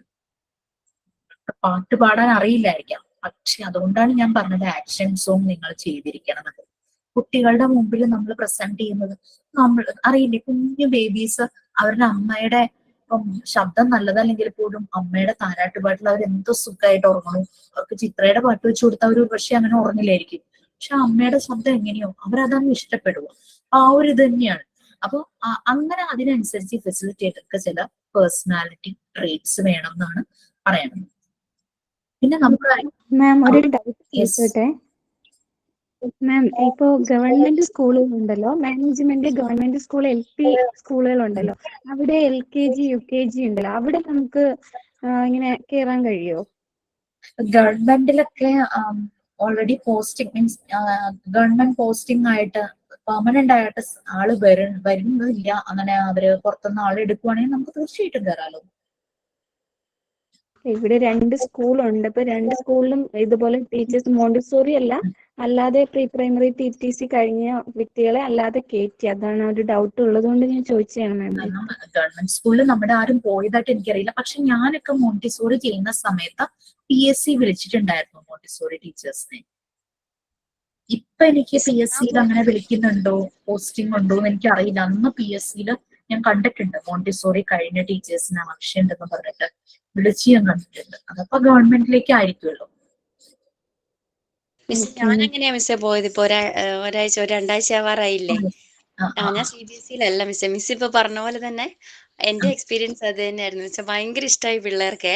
എന്നോട് പറഞ്ഞു വൈകുന്നേരം 4 മണി വരെ ടീച്ചറാ ഞങ്ങളുടെ അമ്മ എന്ന് പറഞ്ഞു. കരയുന്ന 2-3 കുട്ടികളുണ്ടായിരുന്നു. ഭയങ്കര കരച്ചിലായിരുന്നു. അവരെന്നിട്ട് ഞാൻ ചെന്നിട്ടേ ക്ലാസ്സിൽ കയറുള്ളൂ, ഞാൻ ചെന്ന് കഴിഞ്ഞ് കഴിഞ്ഞാൽ കരച്ചിൽ നിർത്തുമായിരുന്നു. നിർത്തി ഇപ്പോഴും. സോ നിങ്ങളിലെല്ലാം അതുണ്ട്. ഞാൻ അതൊന്നായി വരാൻ വേണ്ടിയാണ് കേട്ടോ ഈ റെക്കോർഡ് എഴുതിപ്പിക്കുന്നതും. പിന്നെ ഈ റെക്കോർഡ് എഴുതിയിട്ട് പേജൊക്കെ അയച്ചതെന്ന് പറയാൻ വരുമ്പോ ഞാൻ ആദ്യം ഒന്നും റെസ്പോണ്ട് ചെയ്യാതിരിക്കണം നിങ്ങൾ കണ്ടിട്ടുണ്ടാവും. പിന്നെ ഞാൻ അങ്ങ് പറയും, ഞാൻ ക്ലാസ്സിൽ പറയാന്ന് ഉദ്ദേശിച്ചിട്ടാണ്. അതുകൊണ്ട് വിഷമമൊന്നും വിചാരിക്കരുത്. കാരണം അവിടെ നിങ്ങളുടെ ക്രിയേറ്റിവിറ്റിയാ. വേറൊരാള് പറഞ്ഞ് കേട്ടിട്ടല്ല ശരിക്കും പറഞ്ഞു കഴിഞ്ഞാല് പോയി കുട്ടികളുടെ അടുത്ത് ചെല്ലേണ്ടത്, നമ്മളില് വരും അത്. ആ ഒരു ഇംപ്രവൈസേഷൻ, ആ ഒരു എന്താ പറയാ ക്രിയേറ്റീവായിട്ട് പുറത്ത് വരാൻ വേണ്ടിയിട്ടാണ് ഞാൻ അങ്ങനെ ചെയ്യുന്നത്. വിഷമമൊന്നും വിചാരിക്കരുത്. ഓക്കെ, അല്ലാണ്ട് ഞാൻ പറഞ്ഞു. പിന്നെ ഇന്ന് ഞങ്ങളുടെ അക്ഷയയുടെ ഗ്രൂപ്പിൽ വന്നേണേ, ഈ മോണ്ടിസോറി ആണോന്ന് അറിഞ്ഞൂടാ, പ്രീ പ്രൈമറി ടീച്ചറായിട്ട് പോവാനുള്ള 2 വർഷത്തെ കോഴ്സിന്റെ കാര്യം. അത് ഈ മോണ്ടിസോറി റിലേറ്റഡ് ആയിരിക്കും. അത് ഗവൺമെന്റ് സെക്ടറിലാണ്. ഈ അപേക്ഷ അയക്കാനാ? ഓ ശരി, TTC പോലെയാണോ? പ്രീ പ്രൈമറി ടീച്ചർ എന്താണ് അതിന്റെ അത് എഴുതിയേക്കണത്. അത് അംഗൻവാടികളിലാണത്. അംഗൻവാടികളിൽ പഠിപ്പിക്കാൻ വേണ്ടിയിട്ട് ടീച്ചർ PTTC അങ്ങനെ എന്തോ ആണ്, PPTTC അങ്ങനെ എന്തോ ആണ്. TTCയും പ്രീ പ്രൈമറിയുടെ അല്ലാത്ത അംഗൻവാടി ടീച്ചേഴ്സിന് വേണ്ടിയിട്ട് അത് ഓരോ ജില്ലകളിലും ചില പോർഷൻസ് ഒരു ഇൻസ്റ്റിറ്റ്യൂട്ടോ അങ്ങനെയൊക്കെയാണ് ഉള്ളൂ. നമ്മുടെ എറണാകുളത്ത് ഒരെണ്ണം ഉണ്ട്. പിന്നെ ട്രിവാൻഡ്രം ഒക്കെ ആയിട്ട് ചില സ്ഥലത്ത് മാത്രമാണ് അതിന്റെ ഇൻസ്റ്റിറ്റ്യൂഷൻ ഉള്ളൂ. അതിന്റെ ഇത് നോട്ടിഫിക്കേഷൻ വന്നിട്ടുണ്ട് ഇപ്പോൾ. എനിക്ക് തോന്നുന്നു അടുത്ത മാസം വരെ എങ്ങാണ്ട് അതിന്റെ ഡേറ്റ് ഉണ്ടെന്ന് വെക്കാനുള്ള. ജൂലൈയിലുണ്ട്. ഓക്കെ, നിങ്ങൾ അപ്ലൈ ചെയ്യുന്നുണ്ടോ?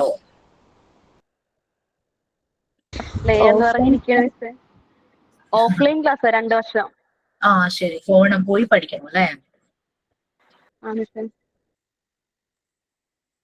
പറഞ്ഞിരിക്കുന്ന പോയിന്റ്സ് നിങ്ങൾക്ക് അറിയാം, അവിടെ ആരോ മാർക്കിട്ട് പറഞ്ഞിരിക്കുന്ന പോയിന്റ്സ് അറിയാം. അതായത് ഗുഡ് നോളജ്, നമുക്ക് ആ കുട്ടികൾക്ക് എന്താണോ നമ്മൾ പ്രൊവൈഡ് ചെയ്യുന്നത് അതിനെപ്പറ്റി നമുക്ക് നല്ലൊരു നോളജ് ഉണ്ടായിരിക്കണം. അതുകൊണ്ടാണ് ഞാൻ പറഞ്ഞല്ലോ റെക്കോർഡ് തന്നെ എഴുതുക, ക്രിയേറ്റിവിറ്റി ഞാൻ പറഞ്ഞത്. ഇതിപ്പോ ഇതൊരു സിമ്പിൾ റെക്കോർഡാണ്, അടുത്തടുത്ത റെക്കോർഡ് വരുമ്പോൾ അത് നിങ്ങളിൽ വരണം. അതുകൊണ്ടാണ് ഞാൻ ഇത്തിരി അത് സ്ട്രിക്റ്റ് ആയിട്ട് പറഞ്ഞത് കേട്ടോ. പിന്നെ capacity and willingness to teach effectively and mastery of communication skills. നമുക്ക് നല്ലൊരു കമ്മ്യൂണിക്കേഷൻ സ്കിൽ ഉണ്ടായിരിക്കണം. അത് ഈവൻ മലയാളം ആണെങ്കിലും ശരി, ഇംഗ്ലീഷ് ആയിരിക്കും ശരി, നമുക്ക് കുട്ടികളിലേക്ക് കൺവേ ചെയ്യാനായിട്ട് പറ്റണം. നമ്മളുടെ ചില സ്ലാങ് ആക്സെന്റ് ഒക്കെ ഉണ്ടായിരിക്കും, അതെല്ലാം മാറ്റി വെച്ചിട്ട് നമ്മളൊരു ഫെസിലിറ്റേറ്റർ എങ്ങനെ ആ ഒരു ലാംഗ്വേജ് എങ്ങനെ കൈകാര്യം ചെയ്യണോ അതുപോലെ ലാംഗ്വേജ് ഭംഗിയായിട്ട് തന്നെ കുട്ടികളിലേക്ക് എത്തണം. നമുക്ക് പലപ്പോഴും നമ്മളുടെ ഒരു കൾച്ചർ ട്രഡീഷന്റെ അല്ലെങ്കിൽ നമ്മുടെ ഒരു ഏരിയയുടെ ഭാഗമായിട്ട് നമ്മളുടെ ടോണിലെ വ്യത്യാസങ്ങൾ ഉണ്ടാവുമായിരിക്കും. പക്ഷെ നമ്മളൊരു ഫെസിലിറ്റേറ്റർ ആയിട്ട് ഒരു ഗ്രൂപ്പിന്റെ മുമ്പിൽ ചെല്ലുമ്പോൾ അത് മാറ്റം വരുത്തണം. കാരണം എന്താ വെച്ചാൽ എനിക്ക് അത് നല്ലപോലെ ഫീൽ ചെയ്ത് എന്താന്ന് വെച്ച് കഴിഞ്ഞാൽ, എന്റെ കുട്ടികൾ CBSE സ്കൂളിലാണ് പഠിച്ചത്. പക്ഷേ അവര് ടീച്ചർമാരിൽ കുറച്ച് ആ ഒരു ആക്സെന്റ് ഉണ്ടായിരുന്നു അവര് വരുന്ന ഏരിയയിലെ. അവര് കറക്റ്റ് ആ ഒരു കുട്ടികളുടെ ലാംഗ്വേജ് ഡെവലപ്പ് ചെയ്യുന്നതിന്റെ പീക്കിലെത്തുന്ന സമയമാണ് അവർ ഈ KG-യിലെത്തുന്നത്. അപ്പൊ അവര് നേരെ ടീച്ചറെ ഇമിറ്റേറ്റ് ചെയ്ത ടീച്ചർ സംസാരിക്കുന്ന പോലെ തന്നെ സംസാരിക്കാനായിട്ട് തുടങ്ങി. ഞാൻ ആലോചിക്കുക, എന്റെ വീട് ശരിക്കും തിരുവാങ്കുളമാണ്. അപ്പം അത്യാവശ്യം എറണാകുളത്ത് നല്ല രീതിയിൽ മലയാളം സംസാരിക്കുന്നവർ എന്നുള്ള ഒരു ഇത് ഞങ്ങൾ തൃപ്പൂണിത്തുറക്കാർക്കുണ്ട്. കാരണം കൊച്ചിയിലൊക്കെ വേറൊരു സ്ലാങ് ഉണ്ടല്ലോ. അപ്പൊ ഇങ്ങനെ ഞാനിങ്ങനെ ആലോചിക്കും, ദൈവമേ എന്റെ മക്കൾക്ക് ഈ ഒരു സ്ലാങ് ആയല്ലോ എന്ന് ഞാനിങ്ങനെ ആലോചിക്കുക. പക്ഷെ മോന് വ്യത്യാസം ഉണ്ടാവും. മോൾക്കത് ഭയങ്കര ഇതായിരുന്നു. മോൻ കൂടുതൽ ഇന്ററാക്ട് ചെയ്തത് എന്നോടായിരുന്നു. അവൻ സംസാരിക്കുമ്പോൾ കുറച്ച് സംസാരിച്ചാലും, ഇവൻ ഒക്കെ ജയശ്രീ തൃപ്പൂണിത്തുറയാണ്, കുറച്ച് സംസാരിച്ചാലും പറയുന്ന വാക്കുകൾ ക്ലിയർ ആയിരുന്നു. പക്ഷെ മോൾക്ക് കറക്റ്റ് ആ പറവൂരിന്റെ ഒരു സ്ലാങ് ശരിക്കും വ്യത്യാസമുണ്ട്. എന്നാലും ആ ഒരു ടൈമിൽ നമ്മൾ ഒരു 2 ഇയേഴ്സോളം അവളുടെ ഈ ഒരു ഇത് കേട്ടുകൊണ്ടിരുന്നു. പിന്നെ ഞാൻ കുറെ കൂടെ വീട്ടില് ഉള്ള ഇന്ററാക്ഷൻ ഒക്കെ കൊണ്ട് കുറച്ചൊക്കെ മാറ്റം. അപ്പൊ അത് കമ്മ്യൂണിക്കേഷൻ സ്കിൽ വളരെ മസ്റ്റ് ആണ്. ഇംഗ്ലീഷ് ക്ലാസ്സിലെ എല്ലാം നിങ്ങൾ യൂസ് ചെയ്യുക. ഇംഗ്ലീഷ് ക്ലാസ് നല്ലതുപോലെ യൂസ് ചെയ്യുക. പിന്നെ നമ്മൾ എന്ത് പ്രൊഫഷനിലാണോ ഇരിക്കുന്നത്, ഇപ്പൊ നിങ്ങൾ ഫെസിലിറ്റേറ്റർ ആയിട്ട് പോവുകയാണോ, അല്ലെങ്കിൽ അവിടുത്തെ പ്രിൻസിപ്പൾ ആണോ, അല്ലെങ്കിൽ അവിടുത്തെ ഏതെങ്കിലും 2-3 ക്ലാസ്സിന്റെ ഹെഡായിട്ട് വരുവോ ഒക്കെ ചെയ്തത് തന്നെയാണെങ്കിൽ നമ്മൾ ആ ഒരു അത് കൂടുതൽ ഡെവലപ്പ് ചെയ്യണം. ബുക്സോ മാഗസീനോ എന്തൊക്കെയാണോ നമുക്ക് വേണ്ടത് അതെല്ലാം റെഫർ ചെയ്ത് അത് ഡെവലപ്പ് ചെയ്യണം. നമ്മുടെ പ്രൊഫഷണൽ സ്കിൽസ് ഡെവലപ്പ് ചെയ്തുകൊണ്ടിരിക്കണം. പലപ്പോഴും നമ്മുടെ കൂടെ നമ്മൾ ഒറ്റയ്ക്കായിരിക്കില്ല ഒരു ഇൻസ്റ്റിറ്റ്യൂട്ടിൽ ചെന്ന് കഴിഞ്ഞാൽ വർക്ക് ചെയ്യുന്നത് അല്ലെ. നമ്മുടെ കൂടെ അതർ സ്റ്റാഫ് മെമ്പേഴ്സ് ഉണ്ടായിരിക്കും. അപ്പൊ ആ ഗ്രൂപ്പുമായിട്ട് ചേരാനുള്ളത് അതാ പറഞ്ഞത്. മെന്റൽ ഹെൽത്ത് 2 ഫേസ് ഉണ്ട്, ഇൻഡിവിജ്വലും സോഷ്യലും. സോഷ്യലൈസ് ചെയ്യണം. നമ്മളൊരു കമ്മ്യൂണിറ്റിയിലേക്ക് പോവാണ്, ഒരു ഗ്രൂപ്പുമായിട്ട് നമ്മൾ മിങ്കിൾ ചെയ്യാൻ പോവാണ്. നമ്മളുടെ എക്സ്പീരിയൻസസ് ഷെയർ ചെയ്യണം. പലപ്പോഴും ചിലപ്പോൾ ചില കാര്യങ്ങളിൽ നമ്മളുടെ കൂടെ വർക്ക് ചെയ്യുന്നവർക്ക് നമ്മളെ ഹെൽപ്പ് ചെയ്യാൻ പറ്റുമായിരിക്കും, ചിലപ്പോൾ നമുക്ക് അവരെ സപ്പോർട്ട് ചെയ്യാൻ പറ്റുമായിരിക്കും. അപ്പൊ അതിനനുസരിച്ച് അവരുമായിട്ടെല്ലാം നല്ല രീതിയിൽ മേർജ് ചെയ്ത് പോകണം.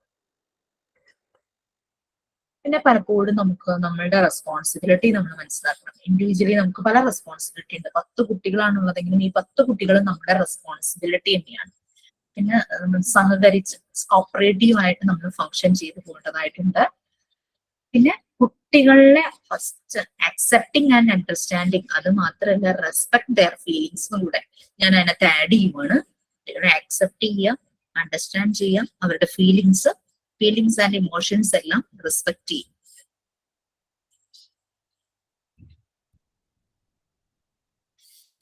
പിന്നെ ആ ഒരു കുട്ടി നാളത്തെ ഒരു ഫ്യൂച്ചർ ആണെന്ന് നമ്മൾ പറയില്ലേ, ആ സൊസൈറ്റിയിൽ അവന്റെ റോൾ എന്തായിരിക്കും അത് നമ്മൾ മനസ്സിലാക്കിയിട്ട് വേണം നമ്മൾ കുട്ടിയോട് ഇടപഴകാൻ. കുട്ടിക്ക് അതിനനുസരിച്ചുള്ള ഒരു ഗൈഡൻസ്, ആ ഒരു സപ്പോർട്ട് ഫെസിലിറ്റേറ്ററിന് വരണം.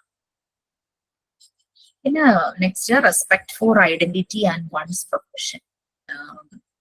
എല്ലാരെയും റെസ്പെക്ട് ചെയ്യാം, അവരുടെ പ്രൊഫഷനെ റെസ്പെക്ട് ചെയ്യാം. ഇപ്പം ഒരു എക്സാമ്പിൾ പറയുകയാണെങ്കിൽ വരുന്ന കുഞ്ഞുങ്ങളുടെ പാരന്റ്സ് പല ഫീൽഡിലും പല ഡൊമൈനിലും വർക്ക് ചെയ്യുന്നവരായിരിക്കും. അപ്പൊ അങ്ങനെ ആ ഓരോ ഇൻഡിവിജ്വലിനെയും റെസ്പെക്ട് ചെയ്യാം, അവരുടെ പ്രൊഫഷനെയും റെസ്പെക്ട് ചെയ്യാം. ഓക്കെ, സോ നമ്മൾ ഏകദേശം കുറെ കാര്യങ്ങൾ നമ്മൾ മെന്റൽ ഹെൽത്ത് ആൻഡ് ഹൈജീനിൽ പറഞ്ഞത് വളരെ എല്ലാം ഇമ്പോർട്ടന്റ് ആണ്. പക്ഷെ ഇത് വളരെ ഇമ്പോർട്ടന്റ് ആയിട്ട് ആണ് നിങ്ങൾ മനസ്സിലാക്കണം. അതുകൊണ്ടാണ് ഞാൻ കുറെ കാര്യങ്ങൾ എക്സ്പീരിയൻസസ് എനിക്കുണ്ടായതും നമ്മൾ പലർക്കും ഉണ്ടായതും എല്ലാം ഇവിടെ ഷെയർ ചെയ്ത് പോയത്. ഇതാണ് ഒരു ടീച്ചർക്ക് വേണ്ടുന്ന ഒരു പേഴ്സണാലിറ്റി ട്രൈറ്റ്സ്. അപ്പൊ ടീച്ചറുടെ മെന്റൽ ഹെൽത്ത് ആൻഡ് ഹൈജീൻ അത്രയും നല്ല രീതിയിൽ ടീച്ചറല്ല ഫെസിലിറ്റേറ്റർ മെയിൻറ്റെയിൻ ചെയ്ത് പോകണം എന്ന് തന്നെയാണ് പറയുന്നത്. എന്നാൽ മാത്രമാണ് നമുക്ക് നമ്മുടെ മുമ്പിൽ വരുന്ന കുട്ടികളിലേക്ക് നമുക്ക് നല്ല രീതിയിൽ അവർക്കൊരു സപ്പോർട്ട് പ്രൊവൈഡ് ചെയ്യാനായിട്ട് പറ്റും. നെക്സ്റ്റ് ഇപ്പൊ ഞാൻ എടുത്തോണ്ടിരുന്നത് മോഡ്യൂൾ 1 പാർട്ട് 1 യൂണിറ്റ് 6 ആയിരുന്നു. നിങ്ങൾക്ക് ബാക്കിയെല്ലാം അശ്വതി ടീച്ചറും ശരണ്യ ടീച്ചറും കൂടെ എടുത്തിട്ടുണ്ടെന്നാണ് എടുത്തു കഴിഞ്ഞു കാണും. ഓക്കെ, ഇനി ഞാൻ മോഡ്യൂൾ 1 തന്നെ പാർട്ട് 2 സൈക്കോളജി യൂണിറ്റ് 6 ആണ് എടുക്കാൻ പോകുന്നത്. അതൊന്ന് ഷെയർ ചെയ്യാം.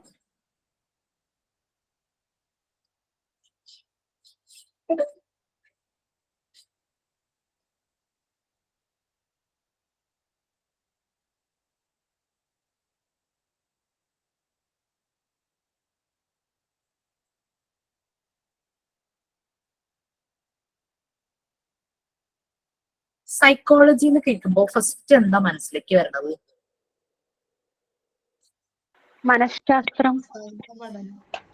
മനഃശാസ്ത്രപരമായ കാര്യങ്ങൾ. പണ്ട് കാലത്ത് സൈക്കോളജിസ്റ്റിനെ കാണാൻ പോവാന്ന് പറയുമ്പോ എന്തോ ഒരു പ്രശ്നം എന്നല്ലേ നമ്മുടെ മനസ്സിലേക്ക് വരാറ്? ഭ്രാന്തിന്റെ ഡോക്ടർ. അതെ, അങ്ങനെ വിചാരിക്കും അല്ലെ? മാനസിക വെല്ലുവിളി, അതാണ് നമുക്ക് തോന്നുന്നത്. അപ്പം അതിൽ നിന്നൊക്കെ ഒത്തിരി മാറ്റങ്ങൾ വന്നു. എല്ലാരും മാറി ചിന്തിക്കാൻ തുടങ്ങി പറയാം. ഞാൻ എടുക്കുന്ന കണ്ടന്റ് ഏതാന്നുള്ളത് മനസ്സിലായല്ലോ അല്ലെ? ഞാൻ സിലബസ് ഒന്ന് എടുക്കാൻ വേണ്ടിയുള്ള ശ്രമം അവിടെ നടത്തുന്നത്. എടുത്ത് വെക്കേണ്ടതായിരുന്നു ഫസ്റ്റ്. ഞാൻ പാർട്ട് മോഡ്യൂൾ 1 പാർട്ട് 2 യൂണിറ്റ് 6 ആണ് എടുക്കുന്നത്. അതിന്റെ ഫസ്റ്റ് യൂണിറ്റ്സ് എല്ലാം ഡെവലപ്മെന്റ് സ്റ്റേജസ് ആയിരുന്നു. അപ്പൊ അത് ശരണ്യ ടീച്ചറും എനിക്ക് തോന്നുന്നു ശരണ്യ ടീച്ചർ എടുക്കുന്നുണ്ടെന്നാണ് എനിക്ക് വിശ്വാസം. സോഷ്യൽ ആൻഡ് ഇമോഷണൽ ഡെവലപ്മെന്റ് വരെ എത്തിയില്ലേ? അറിഞ്ഞത് അങ്ങനെയാണേ. Okay fine. എനിവേ ഞാൻ സൈക്കോളജി സ്റ്റാർട്ട് ചെയ്യുവാണ്. സൈക്കോളജി എന്ന് കേൾക്കുമ്പോൾ നമുക്ക് ഇതാണ് പെട്ടെന്ന് നമുക്ക് ഓർമ്മ വരുന്നത്. അതായത് ഒരു ഡോക്ടറെ കാണാൻ പോകുന്നു, മെന്റലി നമുക്ക് എന്തോ ഇഷ്യൂസ് അങ്ങനെ. പക്ഷെ ഇത് എഡ്യൂക്കേഷണൽ സെറ്റിംഗ്സിൽ ഇതിന് വളരെ ഇമ്പോർട്ടന്റ് ഉണ്ട്. നിങ്ങൾ BEd പഠിച്ച ആരെങ്കിലും ഉണ്ടെങ്കിൽ അല്ലെങ്കിൽ BEdന് പോകുന്ന അപ്പൊ TTC ഉണ്ടെന്ന് എനിക്ക് തോന്നുന്നു, അവരോട് ചോദിച്ചു കഴിഞ്ഞാൽ അവർക്കൊരു പേപ്പർ തന്നെയുണ്ട് പഠിക്കാൻ. എന്തുകൊണ്ട് ഫെസിലിറ്റേറ്റർ അല്ലെങ്കിൽ BEdന് പോകുന്ന ടീച്ചർമാരെ എന്തുകൊണ്ട് ഇത് പഠിക്കും? കാരണം ഇത് വളരെ ഇമ്പോർട്ടന്റ് ആണ്. മനസ്സിനെ കുറിച്ച് പഠിക്കണം, എന്നാലല്ലേ മുമ്പിൽ വരുന്ന കുട്ടികളുടെ ഉള്ളിലൂടെ എന്തെല്ലാം കടന്നു പോകുന്നു എന്നുള്ളത് നമുക്ക് മനസ്സിലാവുള്ളൂ. ഓക്കെ, കുറെ കാര്യങ്ങൾ നോക്കിക്കഴിഞ്ഞാൽ നിങ്ങൾക്ക് കാണാനായിട്ട് പറ്റും. സൈക്കോളജിയെ കുറിച്ച് നോക്കി കഴിഞ്ഞാല് ഒരു സയന്റിഫിക് സ്റ്റഡിയാണ് ശരിക്കും സൈക്കോളജി എന്ന് പറയുന്നത്. മൈൻഡിന്റെയും ബിഹേവിയറിന്റെ സയന്റിഫിക് സ്റ്റഡിയാണ് സൈക്കോളജി. ഞാൻ PDF കാര്യമല്ല പറയണത്, അല്ലാതെ ഞാൻ പറയുവാണ്. PDF ഇപ്പൊ ശ്രദ്ധിക്കണമെന്നില്ല. ശരിക്കും ഒരു മനുഷ്യനിൽ നടക്കുന്ന മെന്റൽ പ്രോസസ്സിനെ പറ്റി സ്റ്റഡി ചെയ്യുവാണ് അല്ലെങ്കിൽ അനലൈസ് ചെയ്യുവാണ് സൈക്കോളജിസ്റ്റുകൾ ചെയ്യുന്നത്. അപ്പൊ ഇതിലെന്താ, ആ ഒരു മെന്റൽ പ്രോസസ് വരും, ബ്രെയിൻ ഫങ്ഷൻസ് വരും, ബിഹേവിയർ വരും, ഒരാളുടെ ബിഹേവിയർ വരും.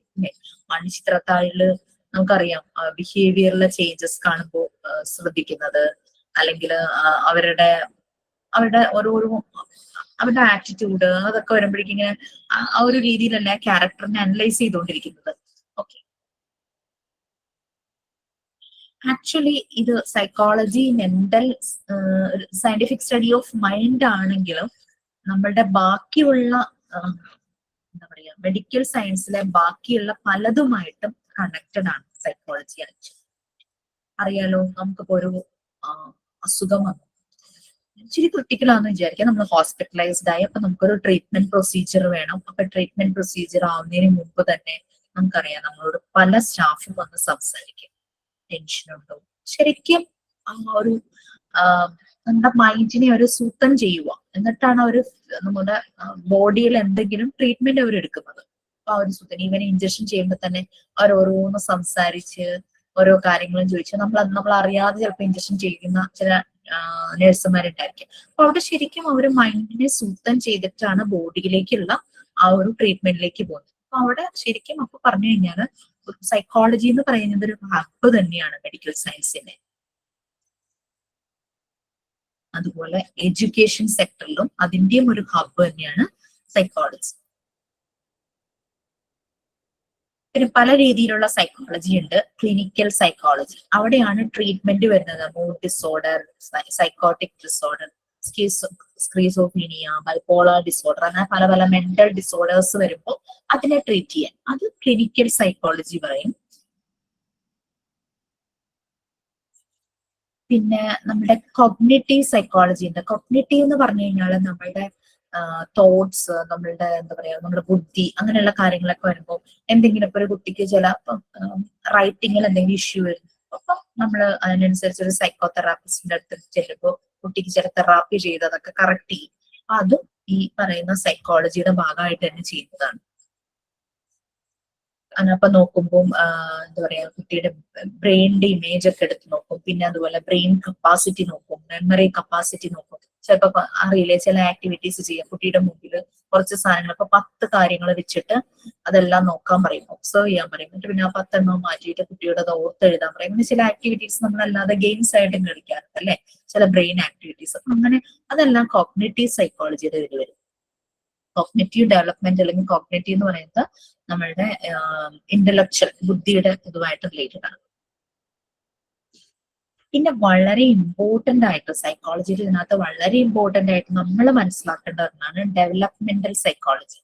ഡെവലപ്മെന്റൽ സൈക്കോളജി എന്ന് പറഞ്ഞു കഴിഞ്ഞാൽ നമ്മളുടെ ബുദ്ധി, അതുപോലെ ബിഹേവിയർ, അതുപോലെ ബ്രെയിനിലെ ചേഞ്ചസ്, ഇതെല്ലാം മനസ്സിലാക്കുന്നത്. ഒരു കുട്ടി ഡെവലപ്പ് ചെയ്യുമ്പോൾ അവന്റെ ഇന്റലക്ച്വൽ ഡെവലപ്മെന്റ് നടക്കും, ബിഹേവിയറിൽ വ്യത്യാസങ്ങൾ വരും, ബ്രെയിനിലെ ഡെവലപ്മെന്റ് നടക്കും. ഇതെല്ലാം വരുന്നതാണ് ഡെവലപ്മെന്റൽ സൈക്കോളജി. സൈക്കോളജി എന്ന് പറഞ്ഞു കഴിഞ്ഞാൽ മനസ്സിന് അസുഖം വരുന്ന ആ ഒരു ഇത് മാത്രമല്ല വരുന്നതെന്ന് മനസ്സിലായില്ലേ. അപ്പൊ ഡെവലപ്മെന്റൽ സൈക്കോളജി നമ്മൾ നല്ലപോലെ അറിഞ്ഞിരിക്കണം. അതിനെ എടുക്കുന്നുണ്ട്. ഇതിന്റെ ഒപ്പം തന്നെ മെമ്മറിയെ കുറിച്ചും റീസണിങ്, ഒരു കാര്യം വന്നു കഴിഞ്ഞാൽ, പ്രോബ്ലം വന്നു കഴിഞ്ഞാൽ അതിനെങ്ങനെ സോൾവ് ചെയ്യാൻ പറ്റും, അല്ലെങ്കിൽ ഒരു കാര്യം വന്നു കഴിഞ്ഞാൽ അതിനെന്തൊക്കെ കറക്റ്റ് യുക്തി ചിന്ത എന്നൊക്കെ നമ്മൾ പറയില്ലേ, കറക്റ്റ് ലോജിക്കലി അതിനെ മനസ്സിലാക്കി അതിനെ റിസോൾവ് ചെയ്തെടുക്കുന്നത്, ഇതെല്ലാം ഡെവലപ്മെന്റൽ സൈക്കോളജിയിൽ വരും. പിന്നെ കുട്ടികൾക്ക് നമ്പേഴ്സ് പെട്ടെന്ന് മനസ്സിലാക്കാനും, ആഡ് ചെയ്യാൻ പറയുമ്പോൾ ആഡ് ചെയ്യണം, അല്ലെങ്കിൽ മൾട്ടിപ്ലൈ ചെയ്യാൻ പറയുമ്പോൾ മൾട്ടിപ്ലൈ ചെയ്യണം, അങ്ങനെയുള്ള പല കാര്യങ്ങളും ഇതിനകത്ത് വരുന്നു. പിന്നെ ലാംഗ്വേജ് ലേൺ ചെയ്യുന്നത്, അതെല്ലാം ഇതിൽ വരുന്നു. പിന്നെ എങ്ങനെ ആ ലാംഗ്വേജ് യൂസ് ചെയ്യുന്നു, എങ്ങനെ അവർ വേർഡ് മനസ്സിലാക്കി ലാംഗ്വേജ് യൂസ് ചെയ്യും, അതെല്ലാം ഡെവലപ്മെന്റൽ സൈക്കോളജിയിലാണ് വരുന്നത്.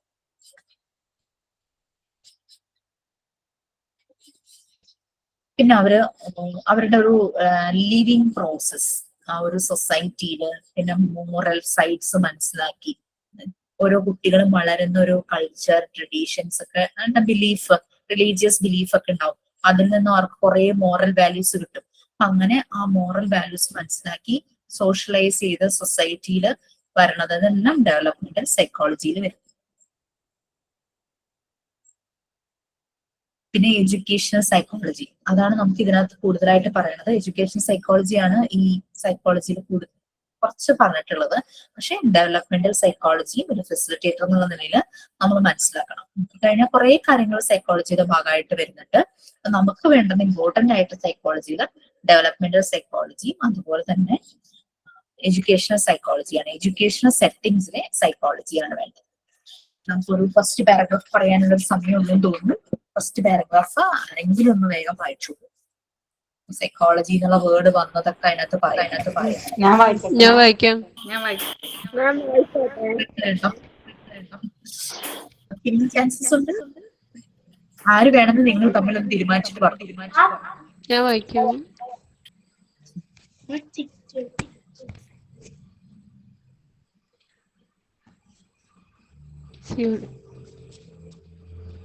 Psychology. The word physiology comes from the Greek word where the physic means soul and logos means science. Thus the meaning of physiology is the science of soul. Modern theories and practice of education have been influenced by physiology. Physiology, like several other branches of knowledge, have a history of recent development. At present, it is a wing of knowledge which is fast developing. In fact, modern physiology has its development from the second half of the 19th century. Now it has different wings and many researches and creations are still being in progress. Okay, psychology scientific study of mind and behaviour ആണ് നമ്മൾ പറഞ്ഞു. പിന്നെ Greek വേർഡിൽ നിന്നാണ് ഇത് derive ചെയ്തിരിക്കുന്നത്. Psyche എന്ന് പറഞ്ഞാൽ soul, ആത്മാവ് നമ്മൾ പറയില്ലേ. ലോഗോസ് എന്ന് പറഞ്ഞാൽ സയൻസ്, നമ്മുടെ മനസ്സിനെ കുറിച്ച് സ്റ്റഡി ചെയ്യുന്ന ഒരു സയൻസ്, അതാണ് മീൻ ചെയ്യുന്നത്. Science of soul. വരുന്നുണ്ട് മാം. എന്തോ അതാരെങ്കിലും മ്യൂട്ടാണ്, അൺമ്യൂട്ടാണ്.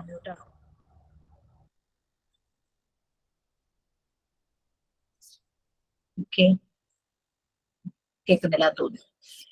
അപ്പൊ ഇത് പണ്ടത്തെ പോലെയല്ല സൈക്കോളജി. നമ്മൾ ഓൾറെഡി പറഞ്ഞു പോയതാ. പറഞ്ഞത് ഇതിപ്പോ പല കാര്യങ്ങളിലും ഇതിനെ ഒരു വിങ്സ്, ചിറക് പോലെ, അതായത് പലതിലും സൈക്കോളജി ആവശ്യമാണ്.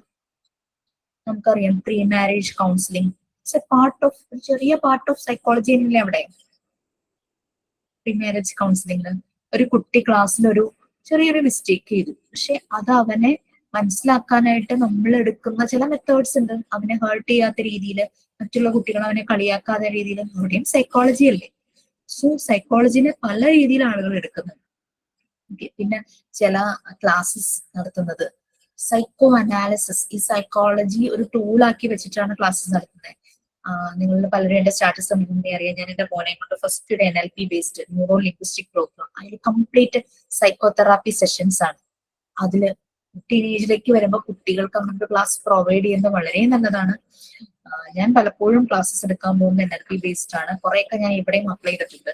നമുക്ക് അത് ഒരു നല്ലൊരു മെത്തേഡാണ് ന്യൂറോ ലിംഗ്വിസ്റ്റിക് പ്രോഗ്രാം. അതിൽ സൈക്കോതെറാപ്പിയാണ് ശരിക്കും. നമ്മുടെ ഇമോഷൻസിനെ പുറത്തേക്ക് കൊണ്ടുവരുന്നു, നമ്മുടെ ഫീലിങ്സ് എക്സ്പ്രസ് ചെയ്യുന്നു, അങ്ങനെ കുറെ കാര്യങ്ങൾ. അവൻ കുറച്ച് ഇൻട്രോവേർട്ട് ആണ്. അവിടെ ചെന്നപ്പോ കുറെ, അപ്പം സെഷൻ കഴിഞ്ഞപ്പം അതെടുത്ത ട്രെയിനർ എന്നോട് വന്ന് പറഞ്ഞു അവൻ എക്സ്പ്രസീവ് ആയിരുന്നു, കുറെ കാര്യങ്ങൾ തുറന്നു പറഞ്ഞു. അപ്പൊ അതുപോലെ സെഷൻസിൽ നമ്മൾ കുട്ടികളെ കൊണ്ടാക്കുകയാണെങ്കിൽ അവരുടെ ഉള്ളിലുള്ള ഒക്കെ പലതും ഇങ്ങനെ പുറത്തേക്ക് വരും. ചില സെഷൻസ് ഉണ്ട് സൈക്കോതെറാപ്പി, ചില സെഷൻസ് ഉണ്ട് അതിലൊക്കെ കുട്ടികൾ ഇങ്ങനെ ഇമോഷണലി ബേസ്റ്റ് ഔട്ടോ ഭയങ്കര കരച്ചിലും ഒക്കെ ആയിരിക്കും. ഇതുപോലെ ഞാൻ ഇന്റർവെൻഷൻ നടത്തുന്ന പ്രോഗ്രാമിലൊക്കെ ഇതുപോലെ ട്രെയിനേഴ്സിനെ കൊണ്ടുവന്ന് നമ്മൾ ഈ സെഷൻസ് ചെയ്തിട്ടുണ്ട്. അപ്പൊ കുട്ടികളൊക്കെ ഭയങ്കരമായിട്ട് കരയുന്നതും അങ്ങനെ ഏങ്ങലടിച്ചൊക്കെ കരയും. അതുകൂടെ അവരുടെ ഇമോഷൻസ് കംപ്ലീറ്റ് പുറത്തേക്ക് വരും. ആ ഒരു ഫീൽ അവരവിടെ ഉണ്ടാക്കും. ഒരു പ്രത്യേക മ്യൂസിക് കൊടുക്കും, ഇവര് ചില പ്രോംപ്റ്റുകൾ കൊടുക്കും. ഇങ്ങനെ ഓരോന്നെങ്കിലും ഇങ്ങനെ പറഞ്ഞിട്ടിരിക്കും. അത് കേൾക്കുമ്പോഴേക്കും കുട്ടികൾ അവര് പറയുന്നത് ഒരു കുട്ടിയെ ഉദ്ദേശിച്ച് പറയുന്നതല്ല, പക്ഷെ കുട്ടികൾ ചിലപ്പോൾ അതിലൂടെ കടന്നു പോയിട്ടുണ്ടാകും. അമ്മയെ അറിയാതെ വഴക്ക് പറഞ്ഞിട്ടുണ്ടാകും.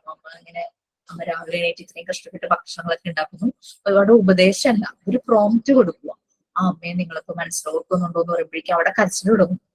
കാരണം ഓൾറെഡി അങ്ങനെ ഒരു മിസ്റ്റേക്ക്, അല്ലെങ്കിൽ ബൈ മിസ്റ്റേക്ക് അറിയാതെ കുട്ടി അമ്മയെ എന്തെങ്കിലും പറഞ്ഞിട്ടുണ്ടാകാം, അല്ലെങ്കിൽ അമ്മയെ ചെയ്ത എന്തിനെങ്കിലും. ആ ഒരു ടീനേജ് വരുമ്പോഴേക്കും ഒരു കൺഫ്യൂഷൻസ് ഒക്കെ വരുമല്ലോ കുട്ടികളിൽ. അവര് എല്ലാം റിബലായിട്ട് ഒരു റിബൽ നേച്ചർ ഒക്കെ കാണിക്കും. അങ്ങനെയുള്ളവർക്കൊക്കെ ആ ഒരു ഇമോഷൻ ബേസ്റ്റ് ഔട്ട് വരും. ചിലപ്പോൾ അതോടുകൂടി അവർ അതിൽ നിന്ന് അങ്ങ് മാറും. ഒരു നല്ലൊരു ഡീവിയേഷൻ അവർക്ക് വരും. അങ്ങനെ ഒരു ഇത് സൈക്കോളജി എല്ലാത്തിനും ഇപ്പൊ അപ്ലൈ ചെയ്യുന്നുണ്ട്. എന്തൊരു ട്രെയിനിങ് സെഷൻ. സാധാരണ പണ്ടൊക്കെ എന്ന് വെച്ചാൽ റേഡിയോ പോലെ അല്ലായിരുന്നു. ഒരാള് നിന്ന് ക്ലാസ് എടുക്കും, എല്ലാരും ഇങ്ങനെ ഇരുന്ന് ഇവൻ കൈ പോലും അനക്കാതെ കാലും അനക്കാതെ ഇങ്ങനെ ഇരിക്കും. പക്ഷെ ഇവിടെ കംപ്ലീറ്റ് ആക്ടിവിറ്റീസ് ആണ്. മൈൻഡ് ആൻഡ് ബോഡി ശരിക്കും അങ്ങോട്ട് ആക്റ്റീവ് ആവും. അങ്ങനെയാണ് ശരിക്കും നമ്മൾ ക്ലാസ്സസ് എടുക്കേണ്ടത് എന്നുള്ള രീതി കൂടെ ഞാൻ പറയുവാണ്. അത് പഴയ ഒരു കൺവെൻഷണൽ ട്രഡീഷണൽ മെത്തേഡ് ടീച്ചർ ഇങ്ങനെ റേഡിയോ പോലെ പറയുന്നു, കുറെ പേര് ഇങ്ങനെ കേട്ടിട്ടുണ്ട്. അതിൽ യാതൊരു കാര്യമില്ല. നിങ്ങൾ പറ്റുവാണെങ്കിൽ സമയം കിട്ടുവാണെങ്കിൽ ചുമ്മാ ഈ വീഡിയോ ഒന്ന് വായിക്കാം. ഈ ഒരു 3 പേജ് പോരാ, കൂടുതൽ കുറെ കാര്യങ്ങൾ സിഗ്മണ്ട് ഫ്രോയിഡ് ഒക്കെ പറഞ്ഞു വെച്ചിട്ടുണ്ട്. നമുക്ക് അതൊക്കെ പറയാം. ഓക്കെ, അടുത്ത ക്ലാസ്സിൽ കാണാം. Thank you, ma'am. Good night, ma'am. Thank you, ma'am. Thank you very much. Thank you, ma'am. Thank you, ma'am. Good night, ma'am. Thank you.